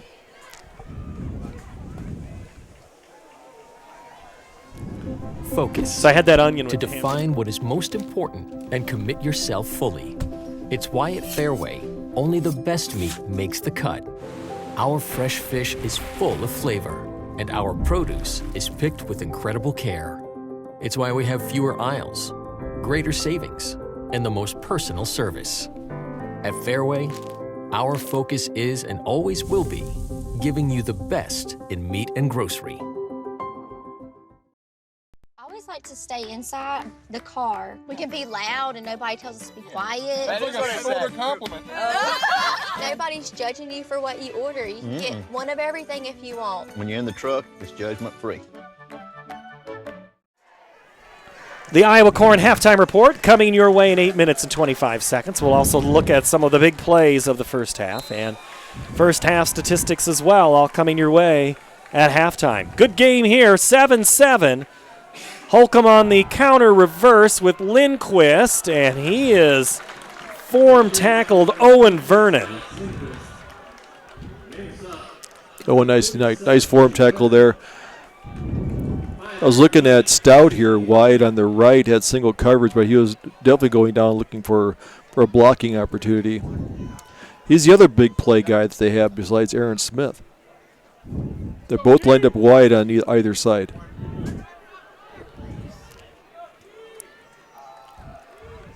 Four down linemen with a edge rusher up. Two linebackers on this defensive look. Holcomb looks for a development of a play to Eddie Sadat Jr., and it's complete at midfield, just over into the Waukee side of territory, but it will still be third down. Good tackle there, not letting him get loose. He made a move on there, but good leg tackle there, bringing him down and keeping the clock moving. Third and long 5, maybe 6. Holcomb fakes to Lindquist. Before the snap, we have a whistle and a flag. Looks like the left side of the line there had moved a little bit quicker than they're intending to.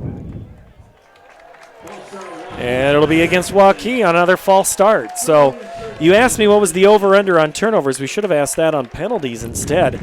Pretty clean game so far on that. Just one lost fumble by Centennial, but they recovered it. I think that's been their fifth offensive penalty for motion. And they had 2 back-to-back. They didn't even get a chance to have that play the last time. Griffin Neal runs out, so now Centennial goes with a little more of a defensive back. You'd call it the nickel package. Lindquist on the draw, right side, across midfield, hurdles one, near the sticks, and he's got it. Needed 10. He got 12. He stretched out there, dove for that first down, knowing that he was close. He cut it up inside, found a small lane. Lindquist, deceptively quick, cuts well, and then hits the hole quite well. That's big, 3rd and 10 there, giving up just enough yards for a first down for Waukee. 9 carries, 82 yards. He has all of the Warriors' rushing yards tonight. Lindquist again. Hit well by Zach Hansen at the line of scrimmage, but then Lindquist just kind of took a couple of Jaguars with him. Cahill in there, Hansen, good tackling, but pick up a 4. Cade Stewart, Vernon Wells, or Jackie Wells come out. Good block there by Sidat. Getting in there, pinching down the defensive end, trying to create some running room. Under 6 to play for the Warriors. Holcomb, play action, throws towards the back of the end zone. That's going to be a little too much for his intended receiver, Dale Stout.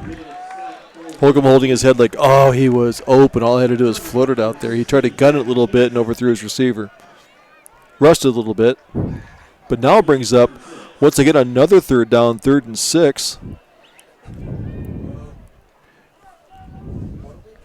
So you have Sadat, who made the one-handed grab that was the TV play of the week on Channel 5. And then you've got Stout, who makes the game winner. So you got guys who've got some big plays.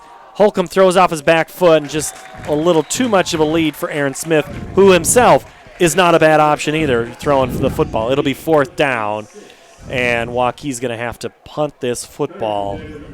Nathan Waldy on there, on the rush there, really had to pick up a lineman rush that got the quarterback probably throwing a little bit more while he was running and couldn't get a good beat on the receiver there. So now they're going for it on 4th down. 4th and 5. That's almost 6. 20 seconds on the play clock. Will they pooch it? Or will they pooch it? Let's see what Holcomb does. He sends a man in motion. They're going to pass the football. Going deep, going all the way. He's got Smith at the end zone. Touchdown! Aaron Smith on 4th and 6. 38-yard score for the Warriors. Little give and go there, ran up the hash marks from the wideout. Just a mirror image of what he did before when he came out from the right side. Here he was lined up on the left side. And he's got the speed. He's a hard one to keep up with. And you got deep, got behind the coverage, and touchdown. That is almost the exact same play they ran on 3rd down. They clearly saw something because they wanted that play right again. Yep. There was no hesitation if Waukee was going for it on that play. Right. The extra point is on up, and Lucas Bartacek kicks it through. 14-7. Waukee leads. Can we see that play again? Let's see that touchdown again, or we'll show it to you when we come back. Let's see it. You want to see it? Let's see it after the break. Focus. To define what is most important and commit yourself fully. It's why at Fairway, only the best meat makes the cut. Our fresh fish is full of flavor, and our produce is picked with incredible care. It's why we have fewer aisles, greater savings, and the most personal service. Ordering groceries online from Hy-Vee is easy, and how I save time, especially during the holidays. For me, it doesn't get any better. Hey, I'll pass the rolls. Nice. Please pass the gravy. I got you. No. I'll do it. Hy-Vee aisles online. We deliver to Mahomes and your home for the holidays. Does anyone need a knife? No. 4th down is always risky. Here's what Waukee did on 4th and 6. Holcomb, he was looking for that slant. Smith got by his guy and just turned around for the ball in the night sky. Touchdown. Touchdown, Waukee. Jeff Brooks is down on the sideline. Jeff, that one, again, an aerial attack. Yeah, so they put Centennial's Trey Hansen out on an island there a little bit, little one-on-one coverage, and drug some receivers underneath to suck those safeties up for that help. And, well, that was a well-designed play. You're right. I think they saw something a couple of plays earlier and decided to gamble, and it worked. Sadat, 3 catches, 26 yards. Smith, 1 catch, 40 yards. And that is a total of 72 yards passing, 86 yards rushing. Total 158. Centennial, 73 passing, 93 rushing. Total 166. So Tim Halber, pretty balanced offensive outputs right now. Both teams have really moved the ball well. They've passed well. They ran. They're getting their blocks in there. Just a matter of timing and field position. Probably, I think at halftime they're both going to talk about things they can clean up quite a bit, whether it's coverage, assignments. There's been a couple of blown assignments. Both teams are talented at the receiver, running back position. So any mistake does cost you 6 points. Got to tell you, it is an eerie-looking evening out there now. That is like movie mist. Not even, it is like dry ice and mist. It's like a Stephen King novel. It is, man. On the ground kick, and that's on the turf. That's a live football, and the Jags do fall on it. A nice line drive kick there by Bartacek. And we're back. So some of these breaks take a little bit longer because there is some sanitation that goes on. And that is just one of those rules that these teams are having to follow each and every game and in their practices as well. So now we'll see the Centennial offense. J.J. Cole, 1 touchdown pass under his belt, trying to get another here. They had a good couple of plays in that last drive, Tim, but it's been hard for the Jaguars. They just have got to get good drives, not just good plays. Waukee defense did some good adjustments. Their linebackers getting in there, the defensive tackles on the inside, controlling that line of scrimmage more. They weren't giving much running room the last series, forcing them to pass into some long yardage in the 3rd and long. So we'll see if they can make the change. New back there is Ty Morgan. And there was a blitz, came right through Morgan, had no chance. Wow. Surprisingly, he hung on to the football. That was a hit right when he received the handoff. So they're lucky that there wasn't more damage there on that play. Chase Evanson was dropped, or was the guy who delivered that hit. Evanson from that linebacker position, 5'11", 193. He's a junior. Not as many juniors on this squad. A lot of seniors for Waukee.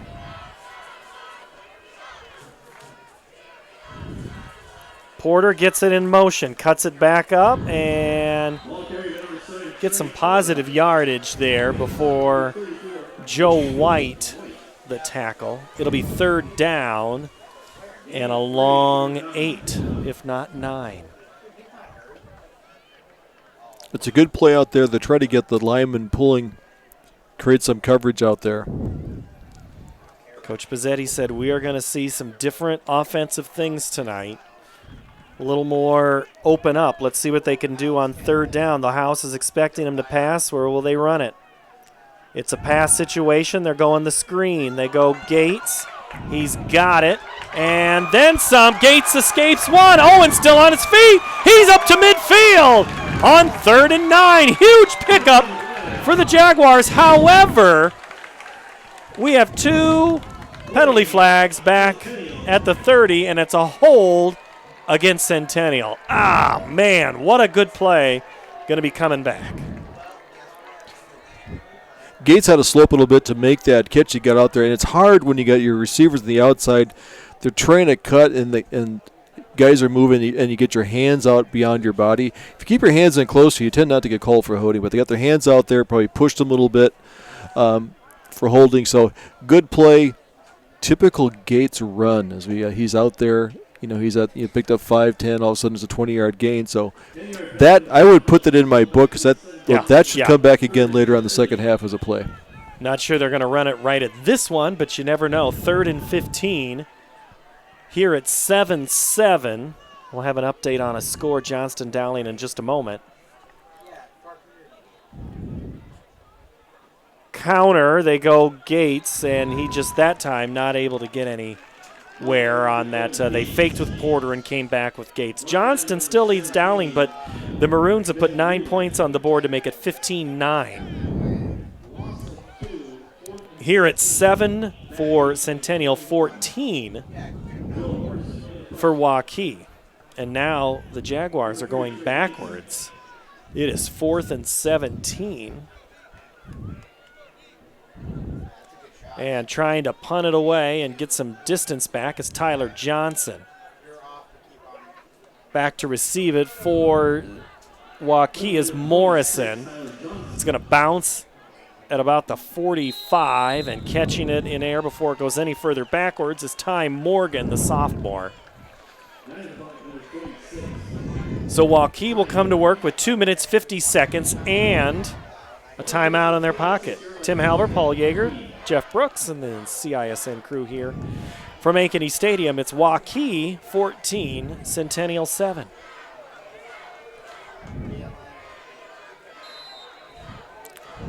Got Hanson on island on the outside on the left side. Or Smith, I mean. Lindquist has some room. First down. Adriano pulls him down, but not after a gain of almost 13, 14 yards. Might have missed a bit of a hold on the outside there. A hole or a hold? Hold, a hold. Being an old defensive lineman, they're always held. Every time they get to the outside, there's got to be a hold. Well, Lindquist has been the workhorse. That was his 11th carry. He's just short of 100 yards. He's got it now. So he gets across inside the 30.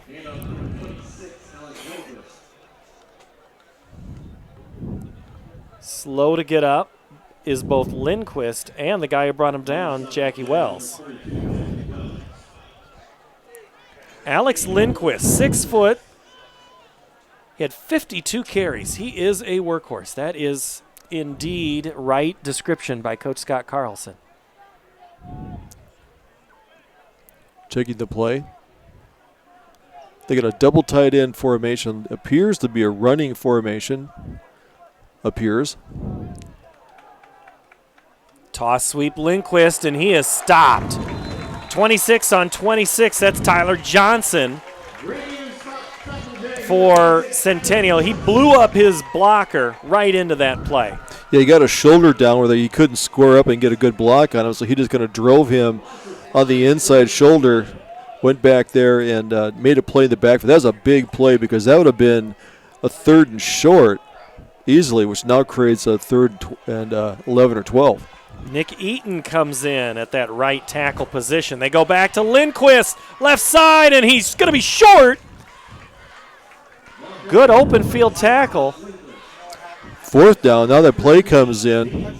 Stout comes in with the play. They, like you said last time, no hesitation on a 4th down. Good the tackle. 4th down. Warriors in a hurry up. Now the play clock and game clock down to 45 seconds. Lindquist goes from the right to the left side. 4th and about 3rd. We got a miss play. We're going to have false start on Waukee. They moved. I think somebody got the snap count wrong. They'll watch that one on film and say, gosh, guys. I can't tell if it's a receiver trying to get a jump on the route, and they're leaving just a tad too soon. And as you can see, I don't think it was a lineman, but once in a while you get a receiver, tight end, someone's in a different formation, and they can't see the ball snap, but they're hearing it and they're timing it. And they're just getting that half step there, which causes the motion penalty. So now if you're Waukee, you're going to take time, and you're going to get down to about 10 seconds between the play clock and the game clock. Right now it's at 10 for the snap, 18 for the game. So they're signaling, but it's all for naught. They'll call a timeout They got a timeout in their pocket. And really, you're just going to tell Holcomb to just run? Run around? You can't run for 10 seconds. Halftime, we'll talk with Eric Cogdill, girls cross-country coach, and Chad Fickbaum, boys cross-country coach at Centennial, as part of the Iowa Corn halftime report. So this year, save thousands now at Schottenkirk Chevy Waukee.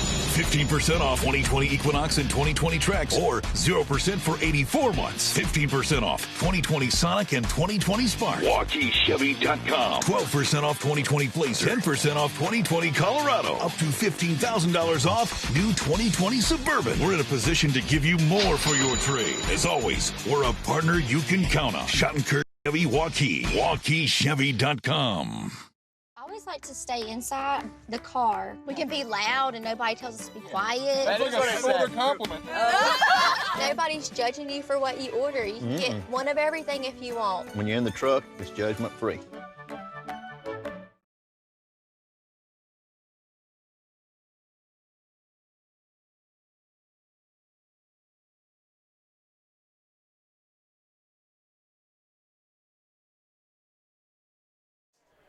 Fourth down for Waukee. 4th and 8, 10 seconds. Extend it, throw towards the end zone. Out of bounds, incomplete. It'll be a turnover on downs. And the Warriors ran off 6 seconds. That'll pretty much tie the hands of Centennial for nothing but a kneel down. Centennial came out there with really, it's a cover 3, or they got, looks like 3 safeties lining up. They're giving them the underneath because they know they're going to go to the end zone. Getting a rush on there and really kind of put some pretty good pressure on Holcomb to throw the end zone. Basically threw it out of bounds. No on-field interviews, but Jeff Brooks will try to get his ear a couple of comments into the coaches, and we'll check back in with him in a moment. After halftime, Cole's going to kneel it down, and we'll go to halftime, 14-7. Waukee with the lead. And the Iowa Corn halftime show is coming your way next here on CISM. Focus. To define what is most important and commit yourself fully. It's why at Fairway, only the best meat makes the cut. Our fresh fish is full of flavor, and our produce is picked with incredible care. It's why we have fewer aisles, greater savings, and the most personal service. At Fairway, our focus is and always will be giving you the best in meat and grocery. Ordering groceries online from Hy-Vee is easy, and how I save time, especially during the holidays. For me, it doesn't get any better. Hey, I'll pass the rolls. Nice. Please pass the gravy. I got you. No. I'll do it. Hy-Vee Aisles Online. We deliver to Mahomes and your home for the holidays. Does anyone need a knife? No.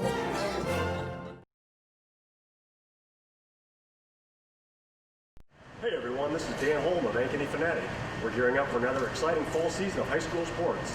Be sure to check out our website for all of your Hawk and Jaguar coverage. Hey, look who's here. Welcome back, Coach. How you doing? Good luck this season. Thanks a lot. Thanks. What? You don't want to miss any of the action.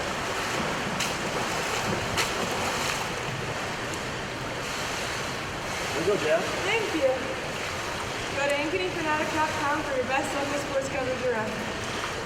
In Iowa, we grow corn, but to us, corn is more than a cash crop. It's part of who we are. Corn supports our livestock, helping our animals thrive. Corn fuels us. Ethanol powers our state as we push towards a clean, burning future. Corn nourishes us. It gives us an abundance of good food that nourishes our families, helps our student athletes grow stronger. In Iowa, we grow corn, but the truth is, corn grows Iowa. Eric Cogdill and Chad Fickbaum, the girls and boys head cross-country coaches at Centennial. Gentlemen, it's dry inside. I wish I could have said the same thing last night. Eric, you were up at Marshalltown, and there was a meet here on the south side of town at DMAT. At least that's where the Hawks were practicing. I know the Hawks were running up there too. It was wet for us. Was it wet for you? Yeah. We had a slow drizzle the whole night. It's cross-country weather. It was a great night to run. I could totally see you out there smiling. I mean, I've seen you smile in those tough conditions. Chad, were you smiling too in the wet? Absolutely. It was a great night to race. Perfect. Well, we'll get to your results there. You had a pretty good night last night. The divisions are all different this year. I mean, normally you can't really say champs. You have to really look at times at things. So how are you running, or how is this all working out as you try to work these kids through, Coach? Well, I think each meet's a little bit different. This one had the two divisions. We were in the red division. And yeah, we came out on top of that thing. And the kids, they're running great. This is by far the best start we've ever had. We've got everybody healthy currently.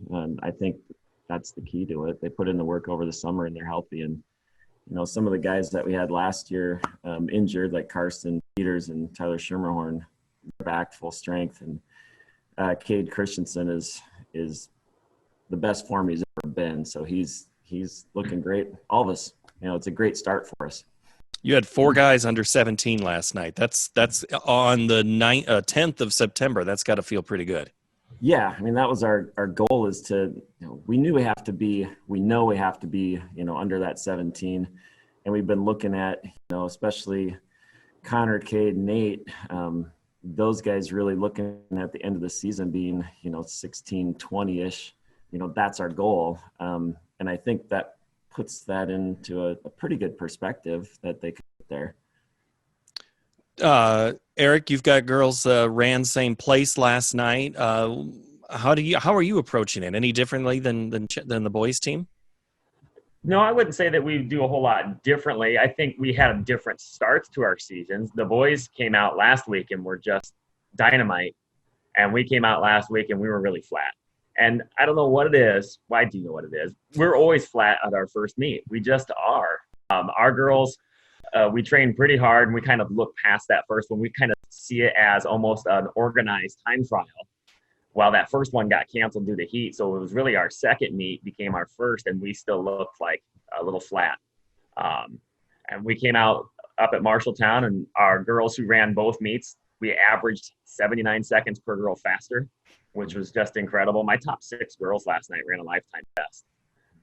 They really, I don't know what it was. They responded to a little adversity there, coming out and struggling a touch the week before, and they got squeezed, and I kind of said we got squeezed and we came out diamonds. We looked really, really good. We came out 3rd in the overall, 5 points behind Valley, who's ranked 4th. In our field, we ended up beating number 3 ranked Southeast Polk and number 6 ranked Dubuque Senior. That's pretty outstanding. We were coming into the meet just hanging into the top 20. So when they merged that meet together, it was kind of interesting. We get a result sent to us from the timer. He went ahead and merged the times and the scores, and we came out 3rd there as well, ahead of Waukee. But I think the coolest thing is our girls are just, the depth is there again. Our 7th girl would have been the number 4 runner for 15 of the 17 other teams. And that's putting a lot of extra points. If our 6 and 7 girls are making other teams score 2 and 3 more points apiece, that's huge. We've got some good stuff. Rondi Quas is back, and she's a sophomore. She's our top runner right now, and she's a clear top runner for us. She's about a minute and a half ahead of where she was last year, which is just great. And then Elena Wallace is a senior. She's a second-year runner. She's very clear right now anyway. Our number 2 girl, she was also under 20, going under 20 at Marshalltown's outstanding. And I kind of described the rest of our team as alphabet soup. On any given day, any given girl is going to be next. And so our girl who finished 4th for us was our last finisher at the first week. And our girl who finished 5th from us ran JV a week ago. And then our 7th girl, she was our top runner last year, and she's a little tweaked right now, but she's coming back strong. And I expect she'll eventually probably slide into that number 2 spot and get better. So it's an exciting start. On the boys' side, Coach, do you have similar scenarios where maybe there's the one week where maybe not as well? I mean, it's such a weird season because if you've got younger guys that aren't necessarily vets of how the season goes, they don't know any different. But how do you talk them through some of these challenges? Well, in this year, we've got our most veteran team we've ever had. So we do have our top 4 guys, they're seniors, and their race experience is showing right now. I think, again, the last 2 meets, we've come in pretty hot, but like Eric said, I think that's a confidence builder for us. This is a year that, they've always viewed the other teams as being out there. We're not able to compete with the Johnstons, and they show that they can. But I do have a little more depth than what we've had in the past. So we did have a little, Tyler Schermerhorn stepped into the number 5 spot, and that's great. We had Carson Peters who dropped back a little bit, but we've got guys that can fill in. I think as long as those top 4 keep doing what they're doing, and we've got those other guys fighting, because they're all excited to be part of this thing, it's going to look good down the road. But yeah, this year is so weird with it. It's killing me not to have the whole team at the meet. It's killing me not to have, every week a meet where the lower level kids can compete. And we're trying to put things together, and I think we've got a couple things on the calendar, but it's just a different feel. It's totally different. And these guys are setting a great example for the work they did over the summer and really since March, for those younger kids to say, hey, work hard and there's good things that come. All right. So, Eric, how do you prep for the final stretch here? I mean, because meets could come and go, opponents could come and go and change. I mean, Chad's already pulled his hair out. How do you not pull all of your hair out trying to stress through this? Well, it's just one day at a time. You can't look too far in the future. You never look in the past. You just got to live in the moment. And that's what we're doing with our girls. And like Chad, we've gotten girls stepping up all over the place. We really are a team that's probably 11 or 12 deep. In fact, we didn't have our number 3 runner from our first meet because she was scheduled to swim. And so a couple freshmen coming on. Freshmen are always going to come on. Anya Pack and Lauren Reimer are looking real good there too. But like Chad said, boy, it's different. Traditionally I'll bounce from group to group to group, and we're trying to cut our coaches down from being vectors. And so I'm hanging out with our top 2 groups, and my other coaches are hanging out with the other 5 groups. So that's tricky. Missing our spaghetti dinners is so different too. Some of those things that just like, it doesn't feel like fall because we're not doing this, and it's different. Yep, your team dinners and your team activities are all different, and you just and the girls and the guys are potted up together, and they really get to know those 5 or 7 in their group, but they might not get to know all 40 or 50 that are on the team. Yeah, we recorded a video with each of the girls, saying what their name was and then why they run or what their favorite running memory was, and then at the end they pulled their mask off so you could see their face, because even when you're talking to someone, if they've got a mask on, it's tough to just go by eyes. This could go on for years, where you see a girl, were we on cross country together? Because of the eyes. So, all right, that's Eric Cogdill. COVID was going to go on for years, and I'm just not going for that. That'll pull my hair out. All right, that's Eric Cogdill. He's the head girls cross country coach, and Chad Fickbaum, the boys cross country coach at Centennial. Gentlemen, thank you so very much. Thanks. Thank you. Focus. To define what is most important and commit yourself fully. It's why at Fairway, only the best meat makes the cut. Our fresh fish is full of flavor, and our produce is picked with incredible care. It's why we have fewer aisles, greater savings, and the most personal service. At Fairway, our focus is and always will be giving you the best in meat and grocery.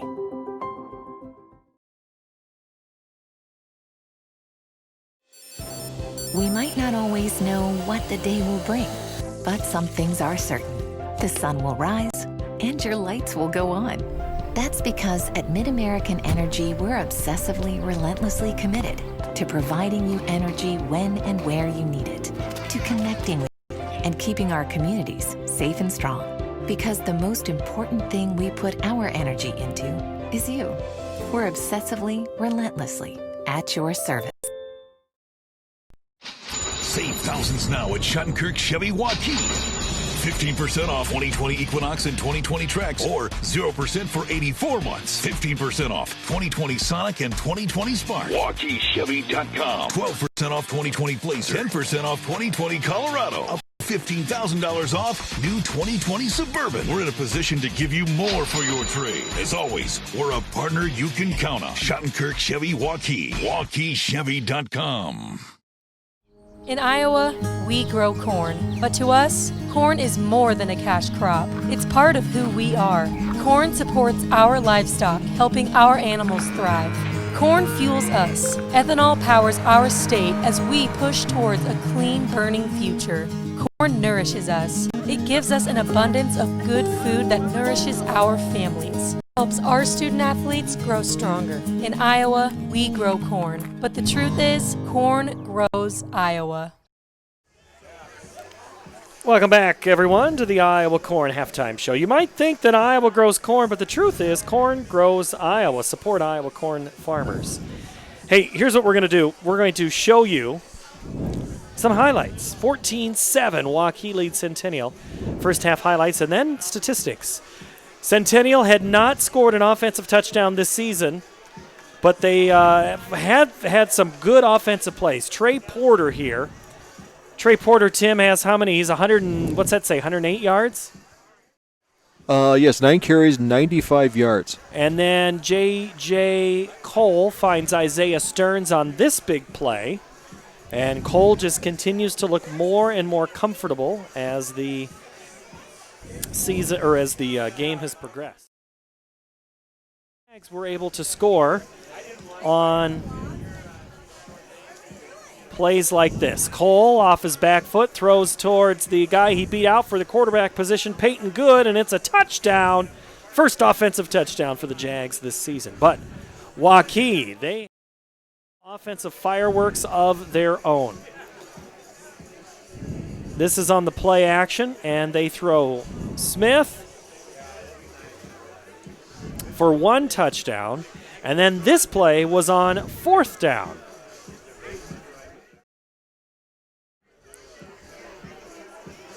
Oh, this is an earlier play. Sorry. That's Lindquist, who's been big in his own right. Lindquist tonight on the ground is what, Tim? 14 carries for 106 yards. Impressive night for Lindquist. And then this is the 4th down play. There was no hesitation. Thrown towards the back on the slant. Aaron Smith, touchdown. 2 touchdown catches for him. Holcomb 2 touchdown passes. So Waukee passing 72 yards, rushing 106 for a total of 178. Centennial 73 passing, 89 rushing, 162 total. Cole tonight 4 of 7 for 73 yards. Holcomb is 6 of 9. Rushing, it is 14 carries for the Warriors, 106 yards, and then 18 carries, 89 yards. Tim, what stands out to you in the stat sheet there? That actually Holcomb is much better passer out there. Smith is as advertised. He's geeking. He brings that depth of blowing the coverage and extending the field. Something that probably Centennial doesn't have as both, but they're passing very well. The stats are only 16 yards apart. It's a much closer game. This could be a 14-10 ball game. Yes. So I see the defensive adjustments. Waukee adjusted there in the second quarter. Started cutting down some of the rushing lanes. They're getting some 3 and now. It's got a field position there. They almost scored here at the end. So now is what happened at halftime. Halftime's always adjustments. Here's what we're seeing. Get your blocking assignments on there. What are they going to do next? How can we stop the big plays? Centennial's got to figure out how do we contain Smith. Make sure we don't blow that coverage out there. And then keep doing what you're doing. Find that rhythm they had in the first half, what was working for them, and getting Porter on the outside. It's about drives and consistency. And, we've talked about it a little, probably too much, just the abilities of practice time lost. And, again, offenses, sometimes it's not necessarily the offense, it's just the personnel. Correct. J.J. Cole was playing 8th grade 2 years ago, and here he is in varsity. Good athlete. He's adjusting, learning, asking questions. They're talking to him, and he's got a good football IQ. Dad's a football coach. Grandpa's been a coach. I mean, there's a lineage there. He's got it. And then you've got the little brothers of these, the Cahill, the Gates, and guys that know football. They've been around football. I'm not too worried. They're eventually going to catch fire, and Waukee was down 7-0 at one point in this game. Yeah, I see that they're amazing. Again, this little damp outside. No fumbles, no turnovers. A lot of penalties on the Waukee side. Killed a lot of drives that go out there and make some motion penalties. They're trying to get off the ball quickly. So far, Centennial's been a good job defensively stuffing them. So we'll see it's a very even ball game. Looking for some big plays. Will there be a wrinkle Coach Pizzetti talked about. Will they do something in that second half that they could break something wide open? All right, we'll take a quick break, come back. We'll check in with Jeff Brooks down on the sideline. He's talked with both coaches, and we'll get his update right after this. 14-7, Waukee leads Centennial the second half when we return. Godfather's Pizza's Autumn Feast. A medium specialty pizza, a medium pepperoni pizza, and my new caramel apple streusel with Twix candy pieces. Get yours today. Hi, I'm Joe the Car Guy with Westside Auto. Without question, the COVID-19 pandemic created many disruptive changes in our lives. Some of us got sick, jobs and income were compromised, it was difficult to even spend time with family and friends. But one thing hasn't changed, and that's Westside Auto Pro's commitment to quality service, and that will never change. We're here to make sure you get maximum performance and reliability from your vehicle. So as we all move forward, keep Westside Auto Pros in mind. You've been through enough. We'll make sure your car is the least of your worries. Hi, I'm Chris from Fireplace Superstore, and this has been a crazy year. We might just run out of furniture, but we still have a great selection right now. We have wicker, we have fire pits, we have poly, and if you want something for your deck this year, you should come see us right now. Still have the greatest selection in Iowa at the best prices. Fireplace Superstore, 109th and Douglas, just west of Homemakers. You can buy a new Ford at any Ford dealer. Why Schottenkirk Ford? Our core values: hard work, trust, character, integrity, honesty, and respect. During Schottenkirk Ford's fall savings event, get up to $12,500 off 2020 F-150 XLT. No goofy rebates. Everyone qualifies. Up to $12,000 off 2020 Expedition XLT. New 2020 EcoSport 4-wheel drive starting at $18,990. Our certified used vehicles come with a 12-month, 12,000-mile bumper-to-bumper warranty. Hurry in. Schottenkirk Ford, Indianola. SchottenkirkFord.com. Obsessively, relentlessly. That's what you can always expect, even when faced with the unexpected. It's a service we take seriously, providing comfort in the rain, tools to help you save, a helping hand along the way, and from a safe distance away. Delivering the energy you need while going the extra mile. Regardless of the times, our team remains committed to you. Half number 2 about to start. Centennial trails Waukee 14-7. Little update here. Smith has 2 catches for 78 yards, so that pushes the passing total for Waukee up to 110, so 216 total. And I've got a quick rundown of other scores from around Iowa in Class 4 at halftime. Johnson leads Waukee 15-9. Ankeny in front of Fort Dodge 21-6. Southeast Polk, who made a nice donation to the Cedar Rapids Jefferson schools for some of their derecho relief. Polk leads 28-0.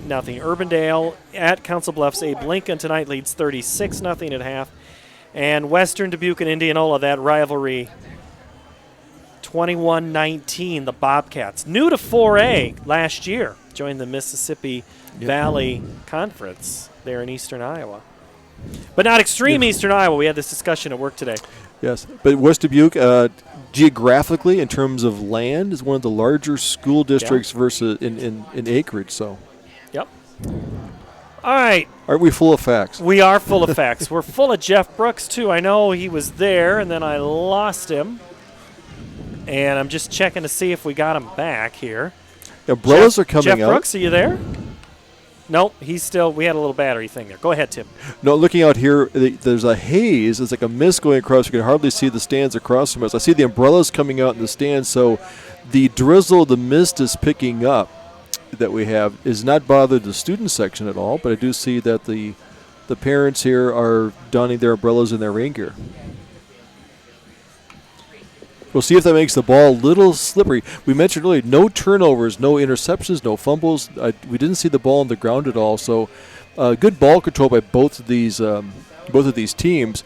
We'll see if that possibly changes here in the second half with getting a little more moisture out there on the field. All right, Jeff Brooks is with us. We'll go down to him on the sideline. Jeff?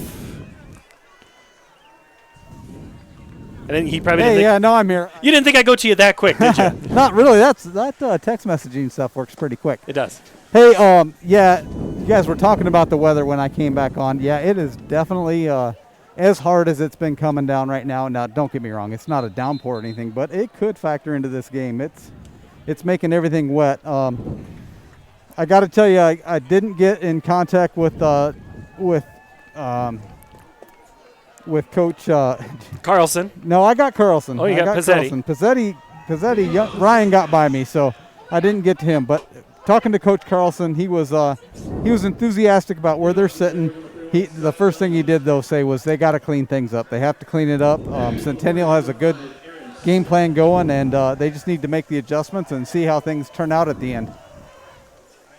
Well, adjustments are going to have to be keeping that football under a towel. As we mentioned, the rain is becoming a little more apparent. It is still very heavy air, foggy air, as we are underway in the second half. High short kick by Talmadge. It's going to be dropped at the 28 and then bobbled and picked up and taken up to about the 36-yard line.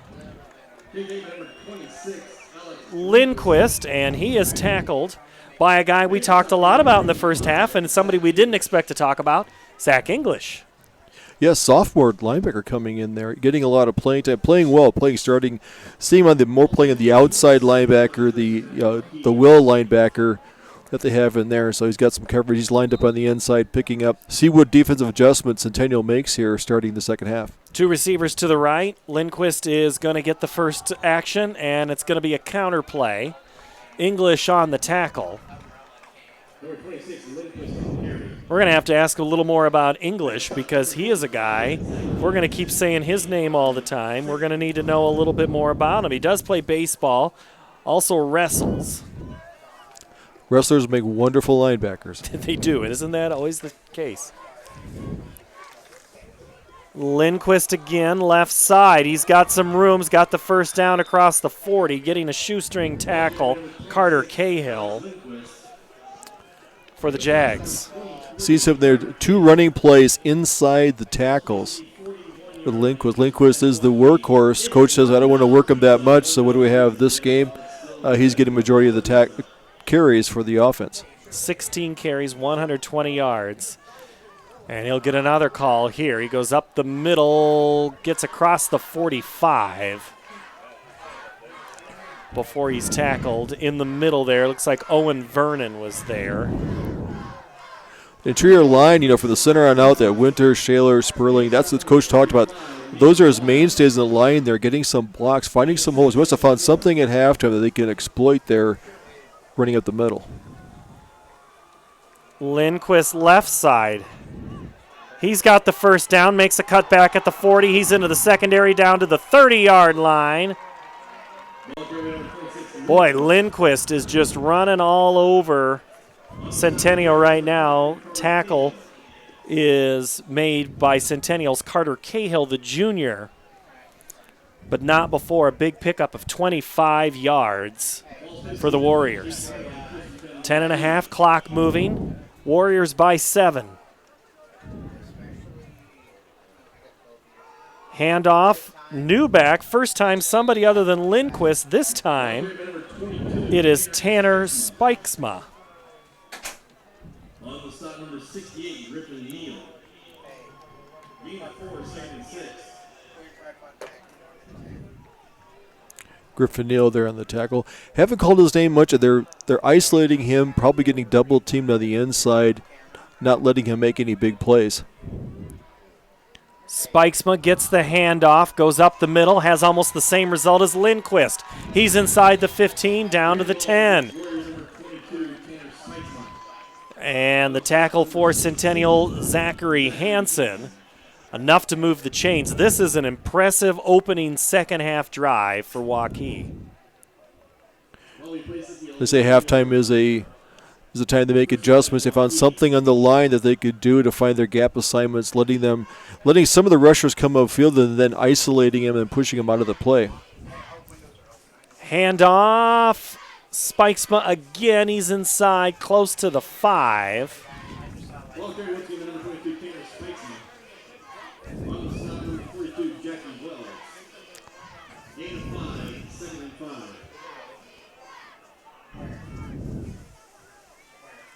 Eighth play of the drive coming up. It's gone 67 yards. Double tight end set. It's been all running. They'll keep it with Spikesma, and he's going to be stopped behind the line of scrimmage. Good stunt there. You don't say his name, and then we say his name twice. Griffin Neal with the tackle. Must have heard us. He goes, okay, I'll show you. I'll get in a couple plays here. Big play there because they pushed him back, creating a little bit longer on a 3rd and 6 big play because that would force them to do into a field goal. Whistle, timeout. Waukee the timeout, or Centennial, because two officials are pointing 2 different ways. We'll say it's looks like Centennial. Centennial. We're back after this. Focus. To define what is most important and commit yourself fully. It's why at Fairway, only the best meat makes the cut. Our fresh fish is full of flavor, and our produce is picked with incredible care. It's why we have fewer aisles, greater savings, and the most personal service. At Fairway, our focus is and always will be giving you the best in meat and grocery. In Iowa, we grow corn, but to us, corn is more than a cash crop. It's part of who we are. Corn supports our livestock, helping our animals thrive. Corn fuels us. Ethanol powers our state as we push towards a clean, burning future. Corn nourishes us. It gives us an abundance of good food that nourishes our families, helps our student athletes grow stronger. In Iowa, we grow corn. But the truth is, corn grows Iowa. Out of the timeout, they take it off of the Jaguar side. Toss sweep fumble, picked up by Lindquist. Busted play, and it's going to go in the favor of the Jags. Behind the line of scrimmage, Nick Eaton. Eaton there. The Wildcat showing an appearance. A good time to run it, but bad snap. It looks like they took off to the left there before the ball got to the running back. Now bringing up 4th and 14. The field goal unit comes out. This will be a first attempt. 33-yard field goal attempt by Lucas Bartacek. The kick is up, and it's long enough. It's just a matter of if it's accurate, and it's not. So now the defense holds, and I got to say both second and third down defensive plays were big for the Jags on that drive, Tim. Yes, they came out a little flat. They're kind of used to the speed. Pinched down the inside. I think Griffin Neal might have talked to the defensive line. Now we got to step it up a little bit. Made 2 big plays. They lost back-to-back losses on plays. Creating it. Now the offense comes out. See how the Centennial offense comes out. Now they've been at halftime with adjustments they made. See if they get that running game back going there. Wouldn't surprise me to see if Trey Porter gets the ball to start the game. We haven't heard much from Austin Jones. Waukee goes 9 plays, 58 yards, and stalls on a missed field goal, but they did chew up 4:30 of the clock. So, big play. Let's see what Cole's going to do. He's throwing off his back. He's got a man. That is going to be pass interference as Carter Cahill was just smothered. I think that was Joe Morrison on the coverage. And I think Cahill had to come back for it, which disrupted Morrison's coverage. Yep, he came back a little bit. He slowed down to go catch, but looked like Bill Mooker out there, but he didn't turn around and look for the ball and covered him. Once again, ball floated a little bit. That's I like to see. I don't want to be critical of a sophomore quarterback, but if Cole can step into it, he doesn't float it as much because he had him open in there. That's something with which maturity. He throws a nice ball, but when he wants to float it, he gets off his back foot. When I watched that replay of the touchdown, he was again throwing off his back foot. So, yes, stepping into it's going to be a little something more. So it is a 1st down and 10 for Centennial. Ball up to the 35 out of the penalty. Porter gets it, and then he is just absolutely smothered like a wet blanket. Aiden Gutierrez, the stop. Haven't called his name very much, but he is, he's only 350 pounds. But that's on a first down. If you're going to lose yardage, have it on a first down brings up 2nd and 14. They've had success passing on the outside, passing on the numbers, getting the receivers towards the sideline, getting more one-on-one coverage. 2nd and 15, 6:45 on the clock here in the third quarter.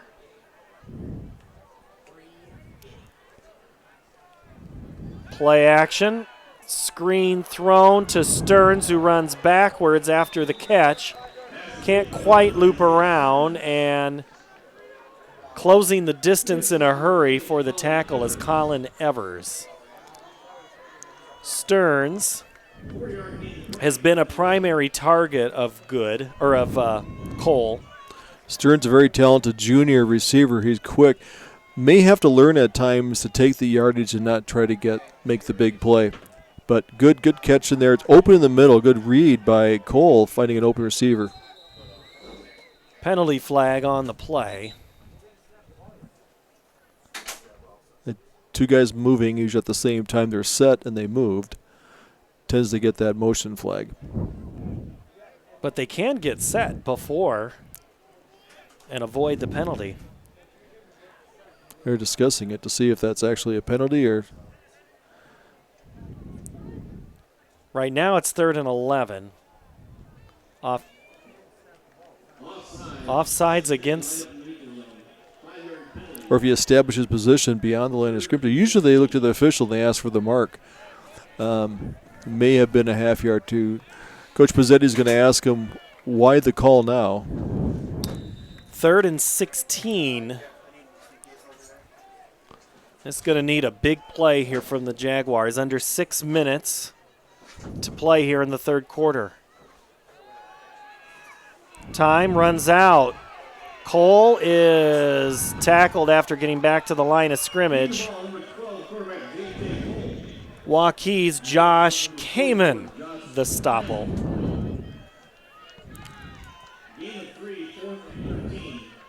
The drive that started with promise, they had lost their tempo on that.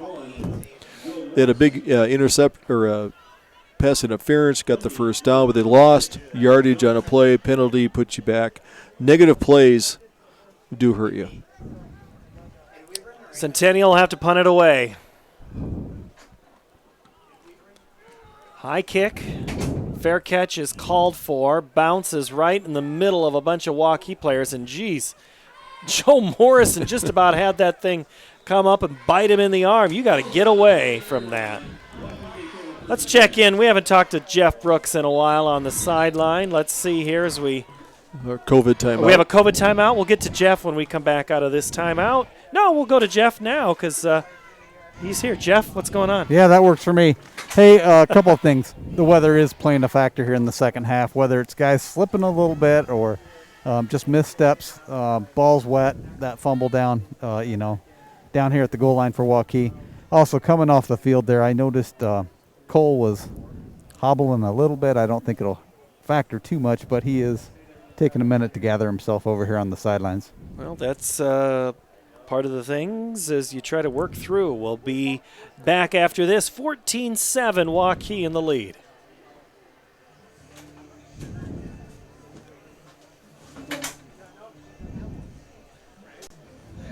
Focus. To define what is most important and commit yourself fully. It's why at Fairway, only the best meat makes the cut. Our fresh fish is full of flavor, and our produce is picked with incredible care. It's why we have fewer aisles, greater savings, and the most personal service. At Fairway, our focus is and always will be giving you the best in meat and grocery.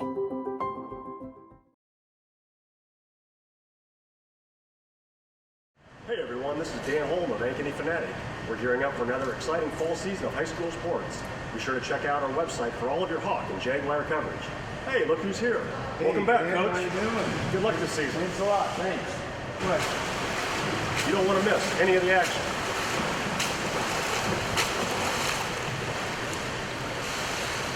Here we go, Jeff. Thank you. Go to AnkenyFanatic.com for your best local sports coverage around.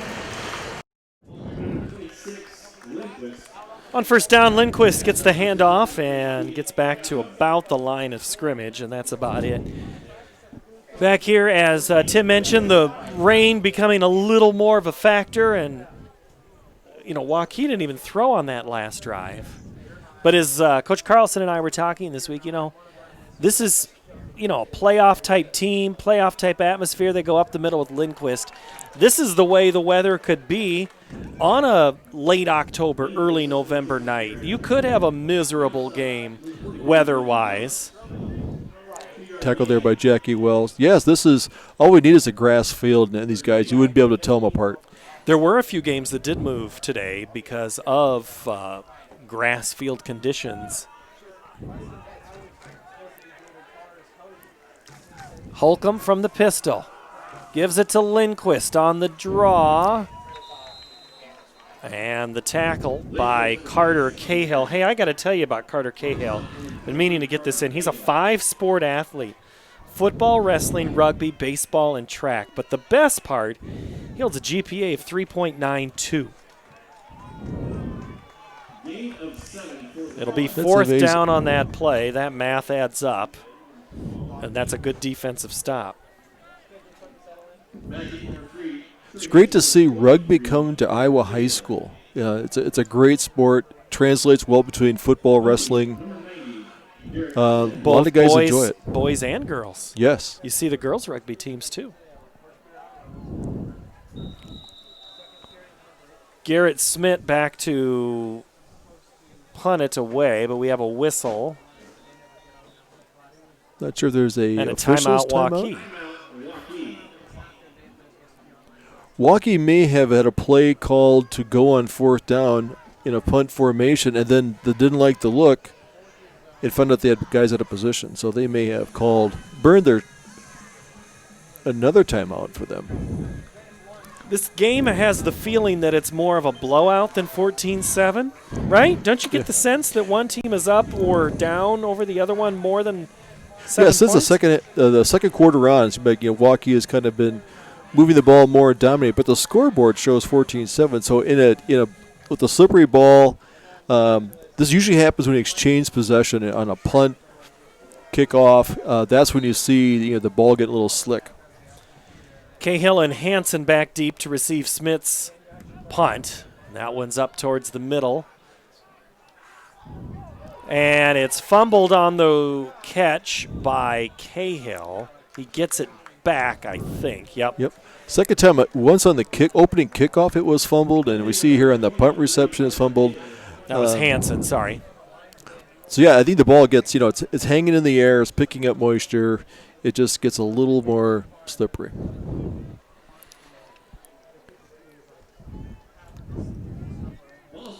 See what Trey Porter, he'll come out onto the field. Stearns, as is Owen Gates. Seeing Ty Morgan more, yep. Playing more sophomore running back.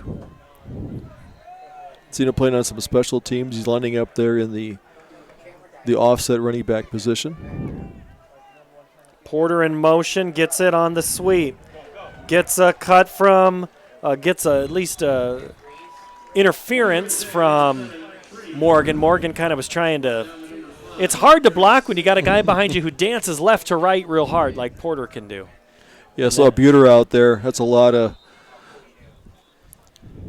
body out there blocking. Owen Gates is still on the turf. He is looking like he needs a little bit of a stretch. All right, so next week, Centennial will be at Johnston, and Waukee will be at Dowling. Johnston and Dowling, last check, was Johnston 15, Dowling 9. That was at half, and that is still the score.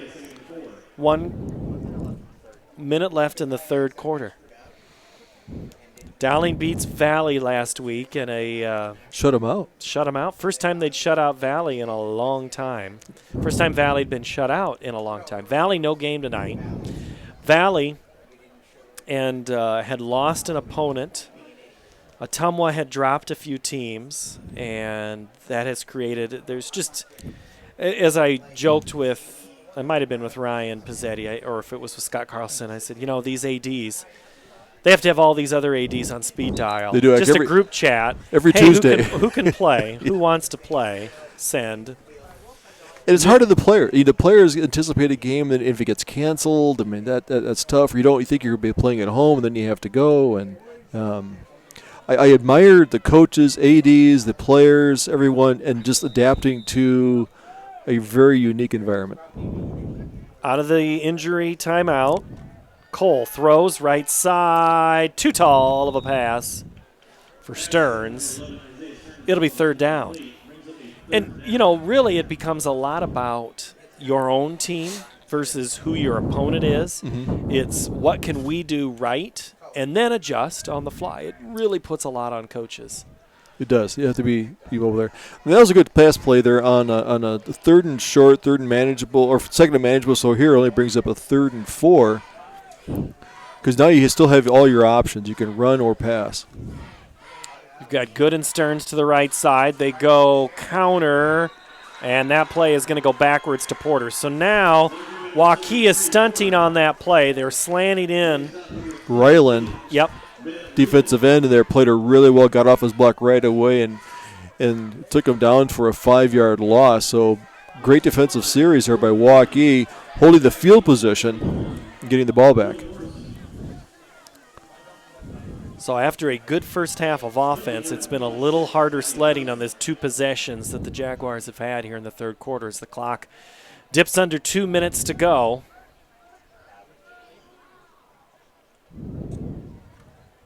The punt is away by Tyler Johnson. It's going to bounce out of bounds at the 34. We'll have a change of possession.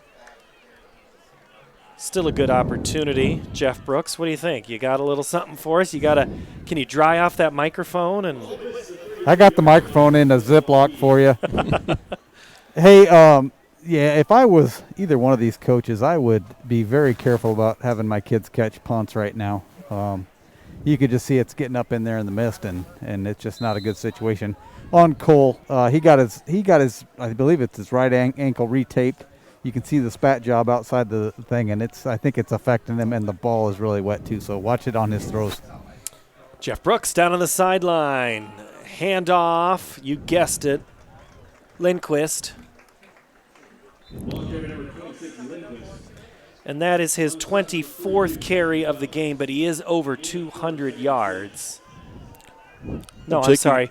155, 23, and I'm even reading numbers wrong. I'm sorry, Jeff. Gosh, I thought that said 2. I got to stop looking at the glare.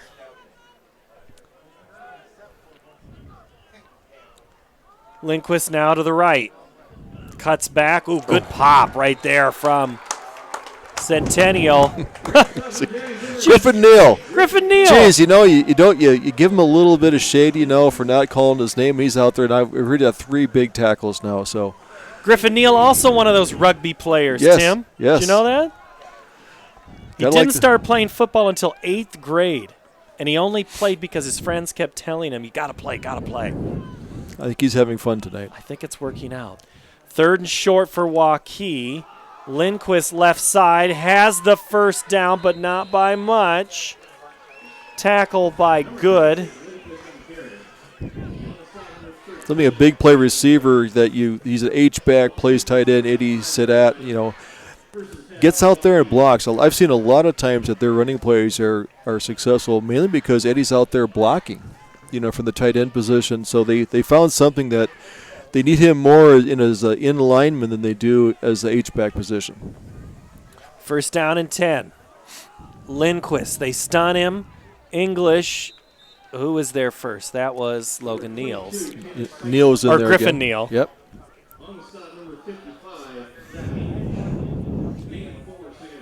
And Griffin, who, as he said, he is having fun. Now he says it's his passion. He loves playing, wants to play at the next level. And we're going to play in the next quarter, 14-7. Neither team scores in the third, the fourth when we come back. This is high school football on CISN.TV. Hi, I'm Joe the Car Guy with Westside Auto. I'm excited to tell you about our new lifetime oil change plan. When you purchase our plan, you'll never have to pay for an oil change again. If you get a different car, simply transfer the plan over. If that car's oil needs are different than your original plan, just pay the difference. It couldn't be simpler. You won't have to worry about inflation or prices going up. Give us a call at Westside Auto Pros to get details on the lifetime oil change plan. And remember, when I say lifetime, I mean your lifetime, not just your car's. Hi, I'm Chris from Fireplace Superstore, and this has been a crazy year. We might just run out of furniture, but we still have a great selection right now. We have wicker, we have fire pits, we have poly, and if you want something for your deck this year, you should come see us right now. Still have the greatest selection in Iowa at the best prices. Fireplace Superstore, 109th and Douglas, just west of Homemaker.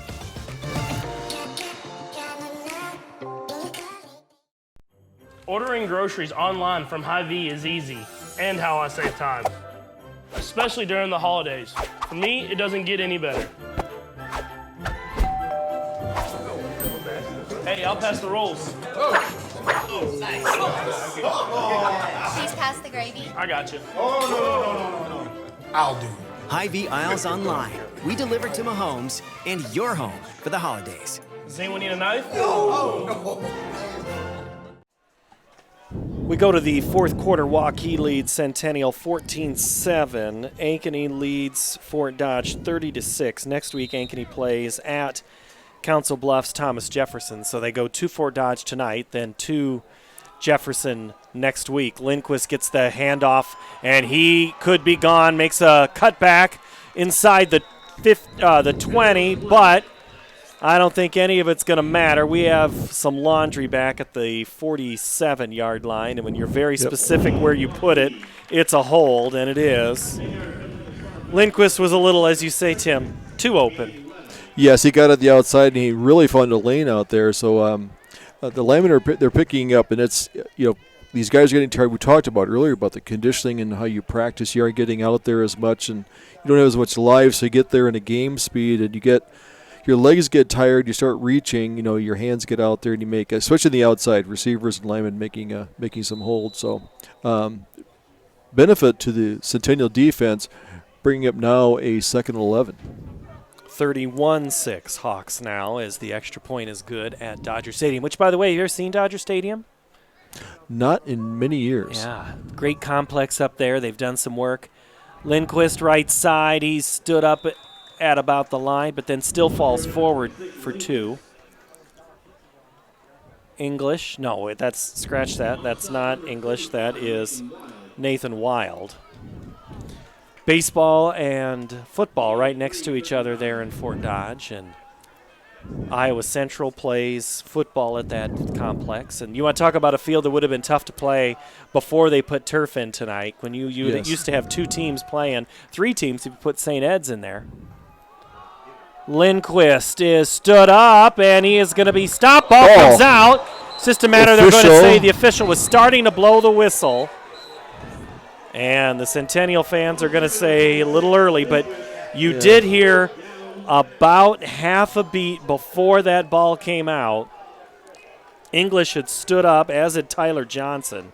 And as the pilot came in, then as they drove him back, the ball came out. I don't know if the ball was moving, but the line official in front of us had blown his whistle. So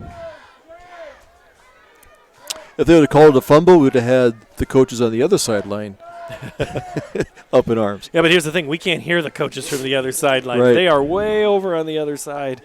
Now that we have 2 press boxes here at this stadium, you can. But good stop at the Centennial defense. They came in there, and they know he's getting the ball. They need to do something offensively. I wonder if they would as Jeff was saying, let this ball bounce. Timeout. No, or at least a whistle. Delay game. Okay. Give him a little more room to punt. But Jeff mentioned earlier that, do you let the ball bounce? Do you not take the risk on fielding it? Lindquist, 27 carries, 168 yards.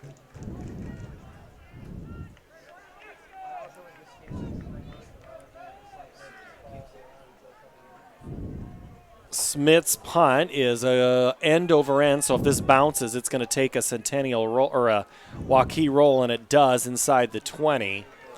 And we'll go all the way to the 15 before it is downed by Mr. Joe Morrison. And now the Jaguar offense comes back out for another attempt here. Keep it all that Cole was limping earlier, as Jeff mentioned. I wonder if he's. I haven't seen him roll out as much. If he's running pretty good right now. Fresh set of downs, but field position now is a little more of an issue. You're just a couple of big plays away from getting tied, so this game is far from over. The first down throw is incomplete, short for good. Would have been about a 15-yard gain.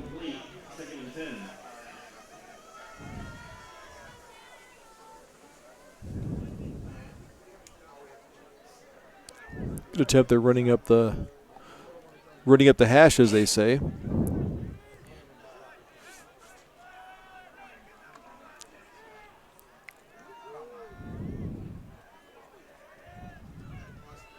Play clock approaching 10 seconds, 2nd and 10.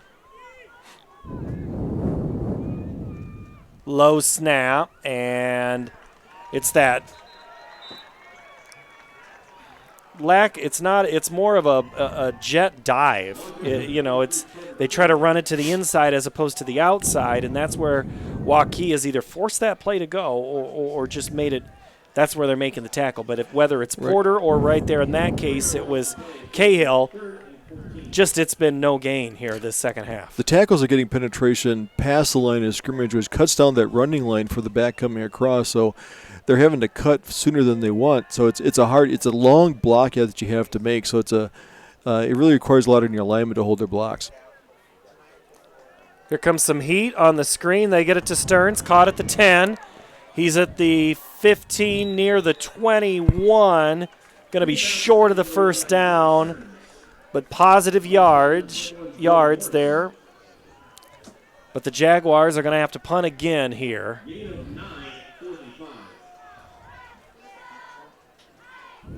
We have yet to see either team get inside the 20 for more than one play. This will be the 6th punt of the half on the combined efforts by the teams. We have a penalty on the play. Punter is run into. It's a good punt. We'll see if it's offsetting penalties because we have a roughing the punter, but I don't know if Waukee came across the line, this is going to give a first down. But if it's offsetting, we're going to run it again. So at the first flag, somebody was across the line, there's motion, and the second flag was roughing the punter.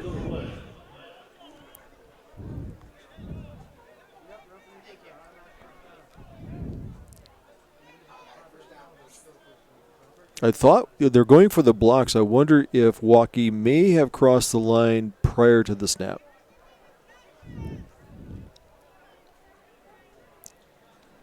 Now we have another consultation. False start on the offense. Personal foul, roughing the kicker. Offset. So guess what? We're going to do it again.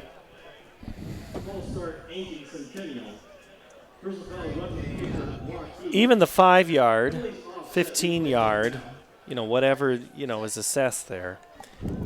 You still have to, missed opportunities. But you get another chance. Let's see here what.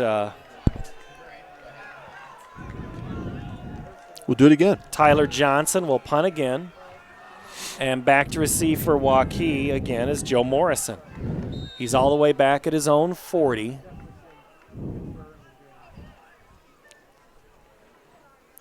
See if Waukee goes in, lines up for the return. Oh, we had movement there on the right side. Again, somebody not on the snap count.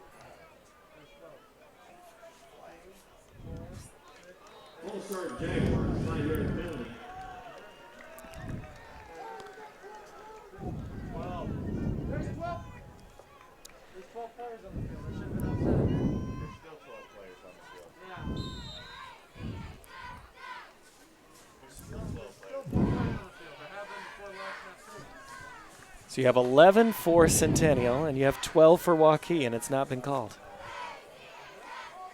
Johnson That kick nearly blocked. Bounces out. And that one's a little shorter punt than the last one, and it's going to go out of bounds. Where are they going to say that's at? I've yet to see where that official is. He's still walking. He's at the 32, 33-yard line, and they've stopped him. That's where he's marked at the 32. So it's really only a punt of about 15, 20 yards. So best field position this half for Waukee.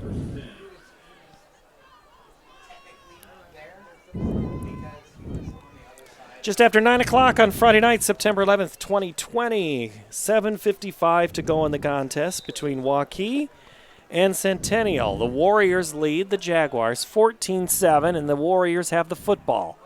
Lindquist, he's been the story of the game for Waukee. He's had more than 90% of the touches in this half. He just had another carry. And as a team, the Warriors are over 200 now. Lindquist has 175 of those yards on 28 carries. Usually on the shorter side of the field, when you get closer to the red zone inside the 30, this is where you see Holcomb maybe want to pass. But I don't know if the ball is wet, he's not doing it. But you're going to give the line's going to pinch down, and then you get more one-on-one opportunities on the outside. Man in motion, they go Lindquist again right side. He gets through the tackles, and he's got a first down. It's speed and power with him. He has a good 1-2 combo platter.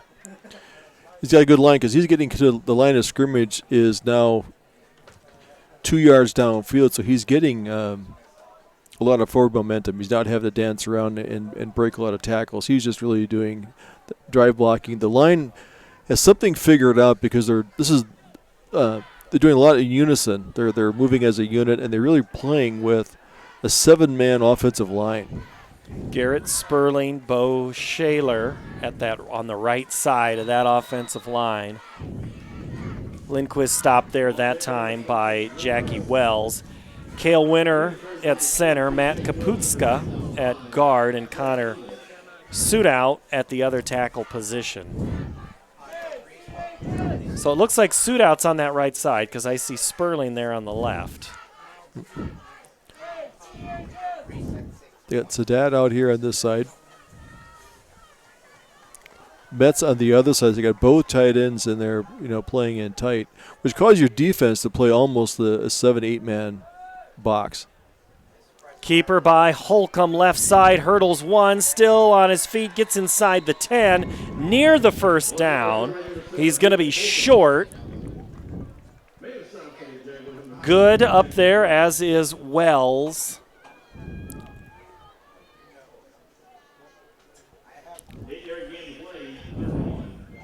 I'd like to say hello to my friend Keith watching us tonight. He over at Valley, they don't know what to do tonight without a football game. Some of the athletic staff, Nate Lindgren tweeted, the assistant athletic director, this is my first Friday night off, and I can't remember it last. In a fall. Lindquist counters back. Man, we should not talk about Griffin Neal more often because that guy. Yes. We should mention him earlier on in the game. He has been everywhere tonight. He has played a great second half. Keith Bornes, sorry, I need to finish my Keith Bornes. Keith, my former partner doing Valley football games for CISN for a few years, and head girls track coach, freshman football coach, and it's a good year to be trying to teach people because everybody's as a freshman. Because nobody knows what they're doing, and neither does the coaching staff right now because it's not. When you are such a routine-based, which coaches usually are, when you're out of that, this is all new to you, and it's just how do you keep calm? Timeout by the Warriors. We'll take one as well. 4:31 to play. Warriors by 7. Hey everyone, this is Dan Holm of Ankeny Fanatic. We're gearing up for another exciting fall season of high school sports. Be sure to check out our website for all of your Hawk and Jaguar coverage. Hey, look who's here. Welcome back, Coach. How you doing? Good luck this season. Thanks a lot. Thanks. What? You don't want to miss any of the action.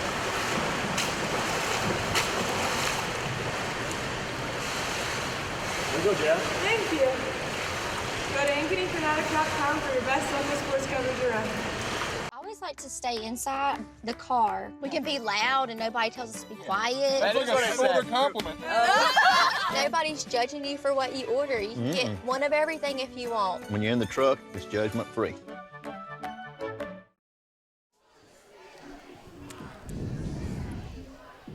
Back here at Ankeny Stadium, Waukee 14, Centennial 7. One thing we haven't mentioned, Tim, this is the last year of one high school for Waukee. Next year there'll be a second school, so Scott Carlson, he can have a conversation with the Pizzettis about how do you do this whole split thing. And that's one thing with a year being kind of different, and Waukee is going to line up and try to kick a field goal here with Bartachek. It's a 28-yard field goal. That kick is up, and it is good. 17-7 to make it a two-possession game. It's a big field goal with 4:27 left in the fourth quarter, being difficult for Centennial to move the ball, so that could be, the clock now really plays in Waukee's favor. 4:27 to play here. So it was a couple of big plays from Lindquist. Holcomb had one, but really Lindquist has been your workhorse. And so decisions haven't been made about who goes where. Jim Dewey, who was the athletic director at Waukee, is now the athletic director at the new high school at Northwest.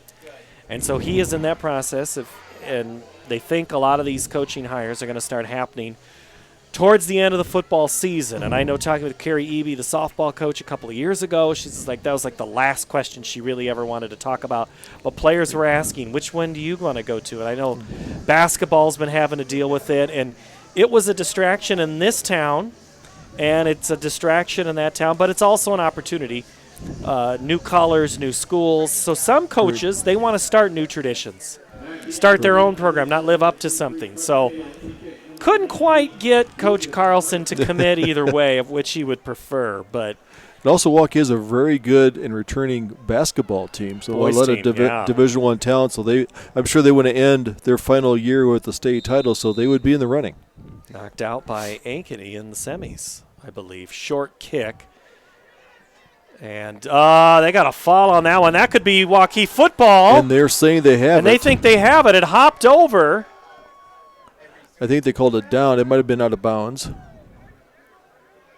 It must have gone out of bounds because Waukee would be celebrating a little bit more than that. All right, Jeff Brooks, we haven't heard from you in a while. Get that phone, get the microphone out of the bag. I'll give you enough time. Whoop, hey, there you go. Sorry. So, a couple thoughts here. Centennial needs to get just a little bit going here. They have to go down and at least kick a field goal here in this drive. It's going to be tough, though. The weather conditions, although the rain slowed down, it's still coming, so they just got to execute, see what happens. We're back to that heavy air again, not as much of it full of water as it is with more of that fog. First down throw is over the head of the intended receiver. Kobe Neighbor, incomplete from Cole. And, that's, again, Centennial throwing the ball way more than they have done so, and that's how you get experience. I mean, you're playing a good defense. You have to throw it up there to see, have the quarterback learn to see the looks, look off receivers, look for the check down the second and third option.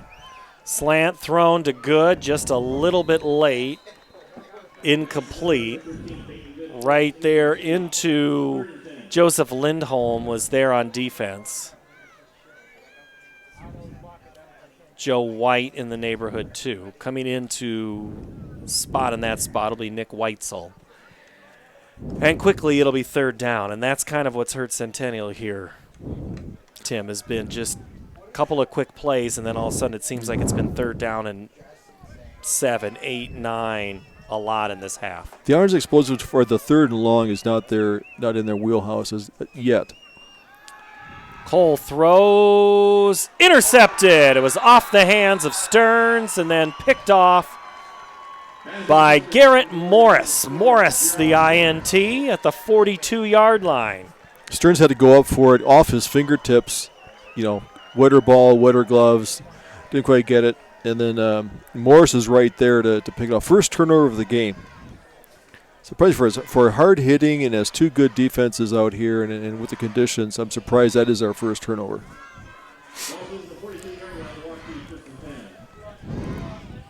17-7, Centennial looking up at the scoreboard. Waukee trying to put this one away. They go Wildcat with Lindquist on the direct snap. So why bother handing it off when you can just take it yourself? He said out of bounds. Got to stay in bounds, keep that clock moving. He said he stayed in bounds. Okay. But another 8 yards for Lindquist, who's approaching 200 yards rushing.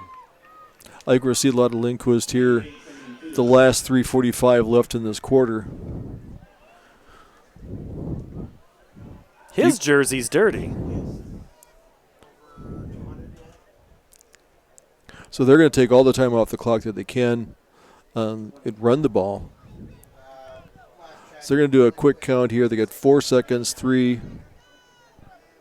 They milk it all. Lindquist gets through, cuts into the secondary. He's ripped down inside the 20. That's a first down. And boy, he got into that second level in a hurry. On the left side, I saw, Sperling and Schaller. Coach, there are 4 seniors in offensive line and a sophomore center. And they've done a really good job, especially late in the second quarter. I thought in the second half they've really dominated. Gotten their blocking assignments on, much more cohesive unit, not having the penalties they had in the second quarter. Holcomb. And this time up the middle and scoring a touchdown is going to be Waukee's Tanner Spikesma. Spikesma from 18 yards out for a score to put up Waukee up 23-7.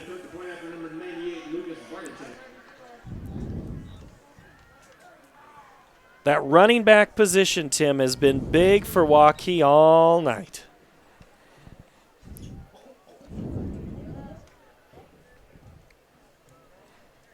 Really have a good ground game. They control the clock. If we ever get a time of possession, I think you'd find it'd be, especially the second half, it'd be a 2-1. Extra point is good. And that makes it 24-7 with 2:42 to play left in the game. Ordering groceries online from Hy-Vee is easy, and how I save time, especially during the holidays. For me, it doesn't get any better. Hey, I'll pass the rolls. Nice. Please pass the gravy. I got you. No. I'll do it. Hy-Vee Aisles Online. We deliver to Mahomes and your home for the holidays. Does anyone need a knife? No.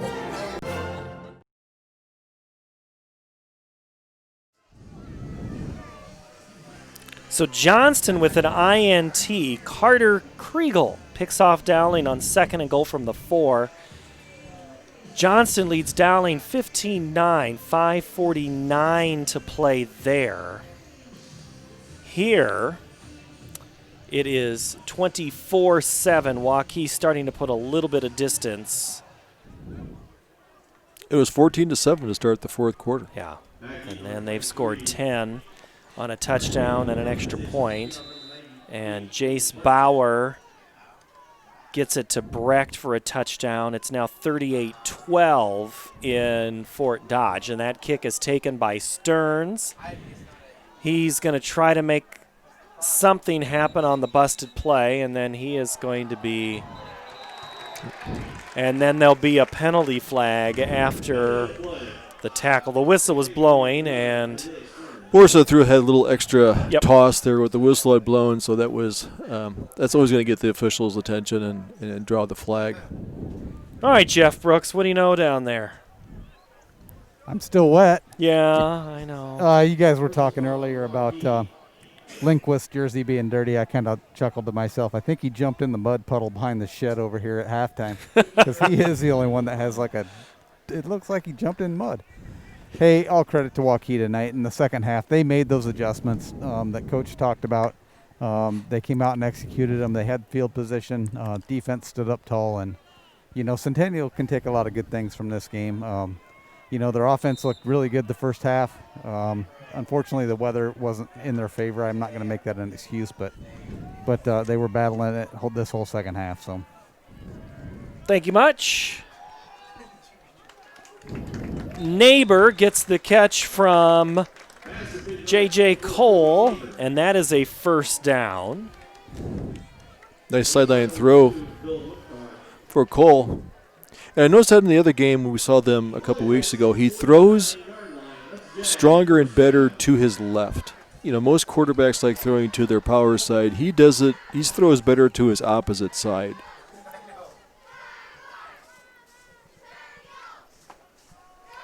(24-7). Jags still with 2 timeouts and the football near midfield.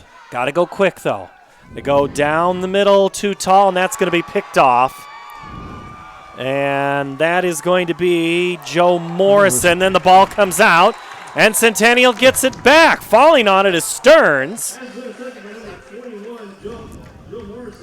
No, I take that back. That was 71, not 11. Drew Monsivais.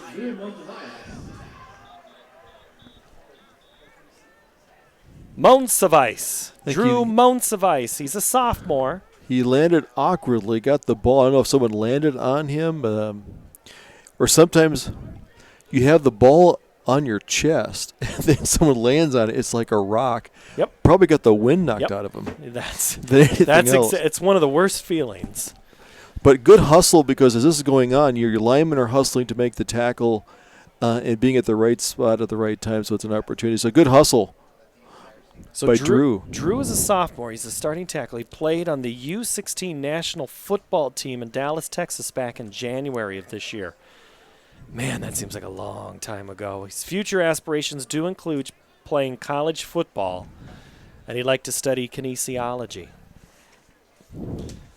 Right now, the science of the matter is he's still on the turf. He's growing, 6'1", 245, so he's got a couple years to grow. If he gets a couple inches on him, he's going to get some attention. Anytime you see these sophomores out here, they're getting some attention. And I'll give you it, Centennial's not have a lot of quit, even though the scoreboard would be not in their favor.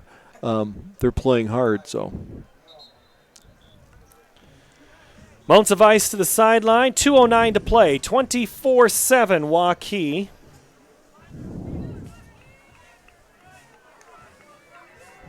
So an interception and a fumble all in the same play. Who said we have boring games around here? Action-packed.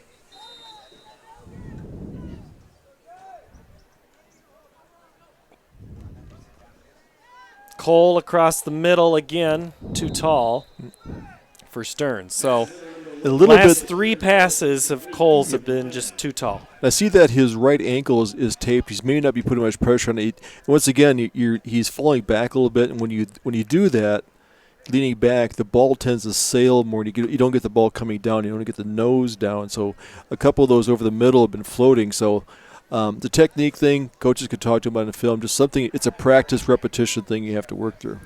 Cole 3 of 10 passing here in the second half. He was going to pass it again, but we have a penalty flag.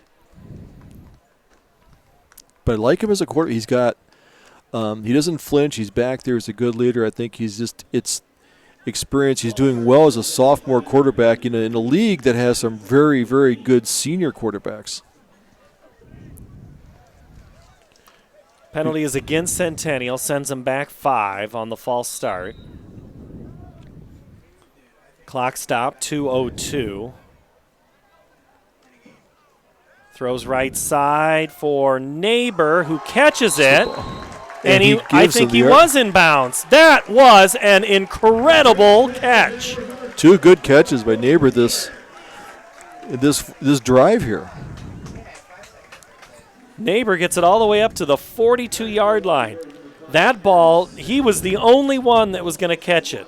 Between 2 defenders, so good sideline throw by Cole. Just basically forgetting the last play and going on to the next one.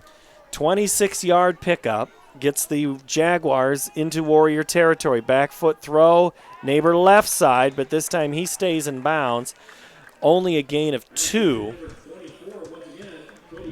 But the clock moves. That is the enemy of the Jaguars right now. But a little hurry-up practice never hurts.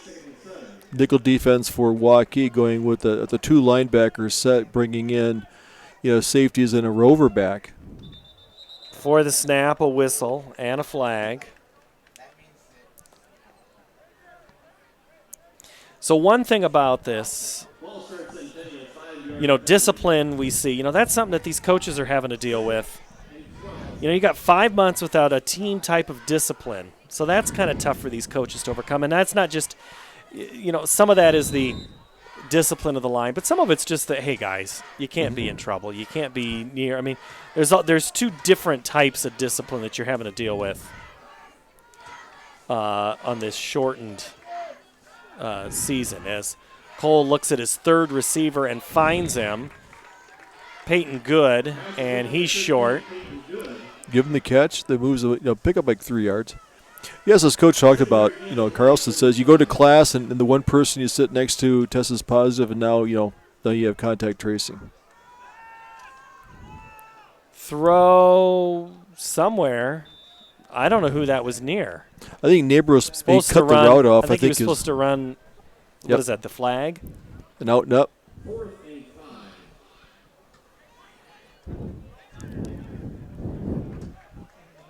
I was just trying to get a couple of extra scores here, and Johnston leads Dowling 18-15. That's a final? Is that an F? That's a final, so Johnston knocks off Dowling tonight at home. Here it's 24-7 Waukee. Final 49. Throw to neighbor, incomplete. Broken up. Bill Mukhtar, the senior cornerback. We talked about Mukhtar early, and then he gets a flag, late flag. Is that going to be unsportsmanlike? Could be. I think there was some talking a little bit after the play, and the sideline official threw a flag. I know Centennial's happy.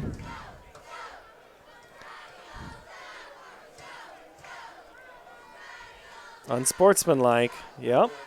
On Waukee, so that will give the Jaguars new life. But the play was dead. So post-possession, got it. Post-possession, yeah. Yep, So it just moves the ball, but does not affect the possession.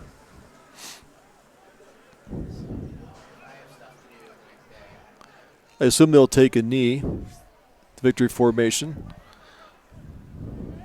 Well, Lindquist is over 200 yards. Students actually saying thank you, seniors. And like you said, this could be their last home game. Next night is the 25th of September when they're supposed to play Ames.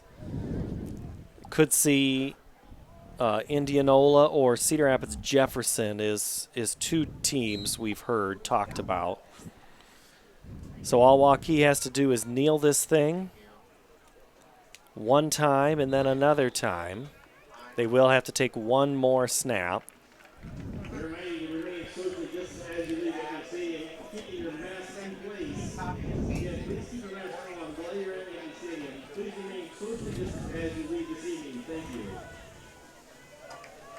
As the fans make their way out. And really, there's only one more game scheduled for Centennial to be home anyway, and that's the 25th. Yes. So, in a way, yeah, it was senior night, but ask the soccer teams if they got to play. And they didn't. In fact, they did not reset it, so that is the last play game. Waukee is going to win 24-7. That's a final.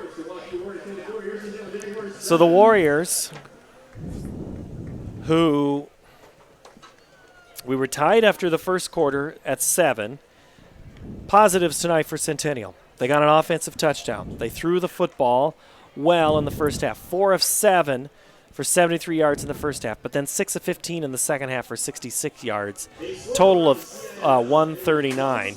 Rushing, rushing really became a problem in the second half for Centennial. Yes, Waukee made an adjustment defensively, shut down the running game, and they got a lot of third down and longs, 3rd and 10s, and they're not explosive enough with a sophomore quarterback to go out there and be that. You give them a 3rd and 5, they start moving the chains like they did in the first quarter. They drove the ball down, just a field goal, then went down and got a touchdown. So they had 2 really good drives that were moving and just couldn't quite make the adjustment to make those blocks to get the consistent offense in the second half. They knew where Porter was going to be. They knew on that play. That was the play that Porter had the most success on in the first half. Was an old Ankeny.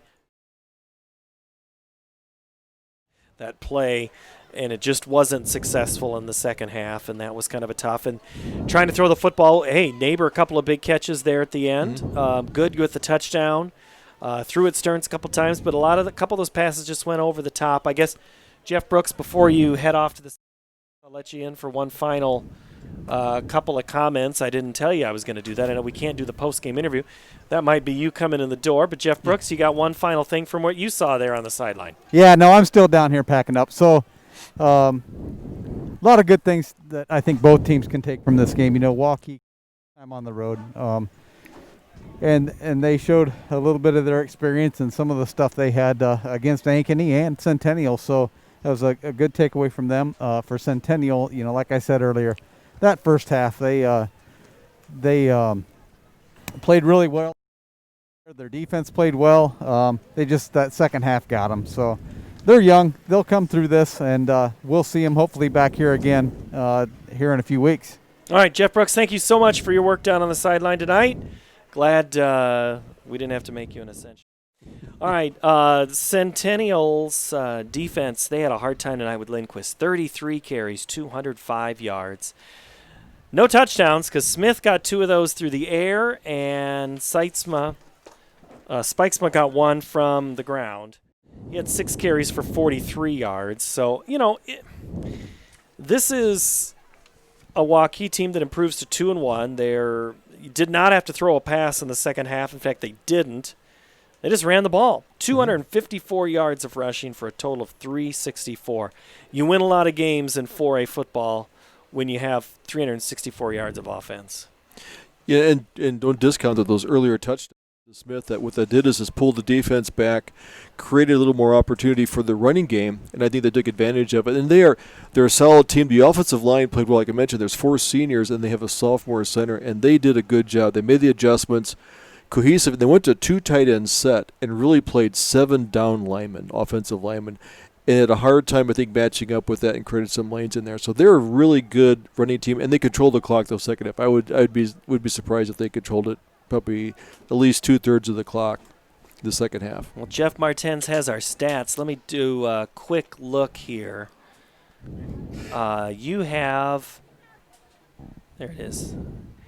You had time of possession for Waukee. You're looking at drives in the second half of 4:30, 2 minutes, 4:01, 3:28, and 1:28.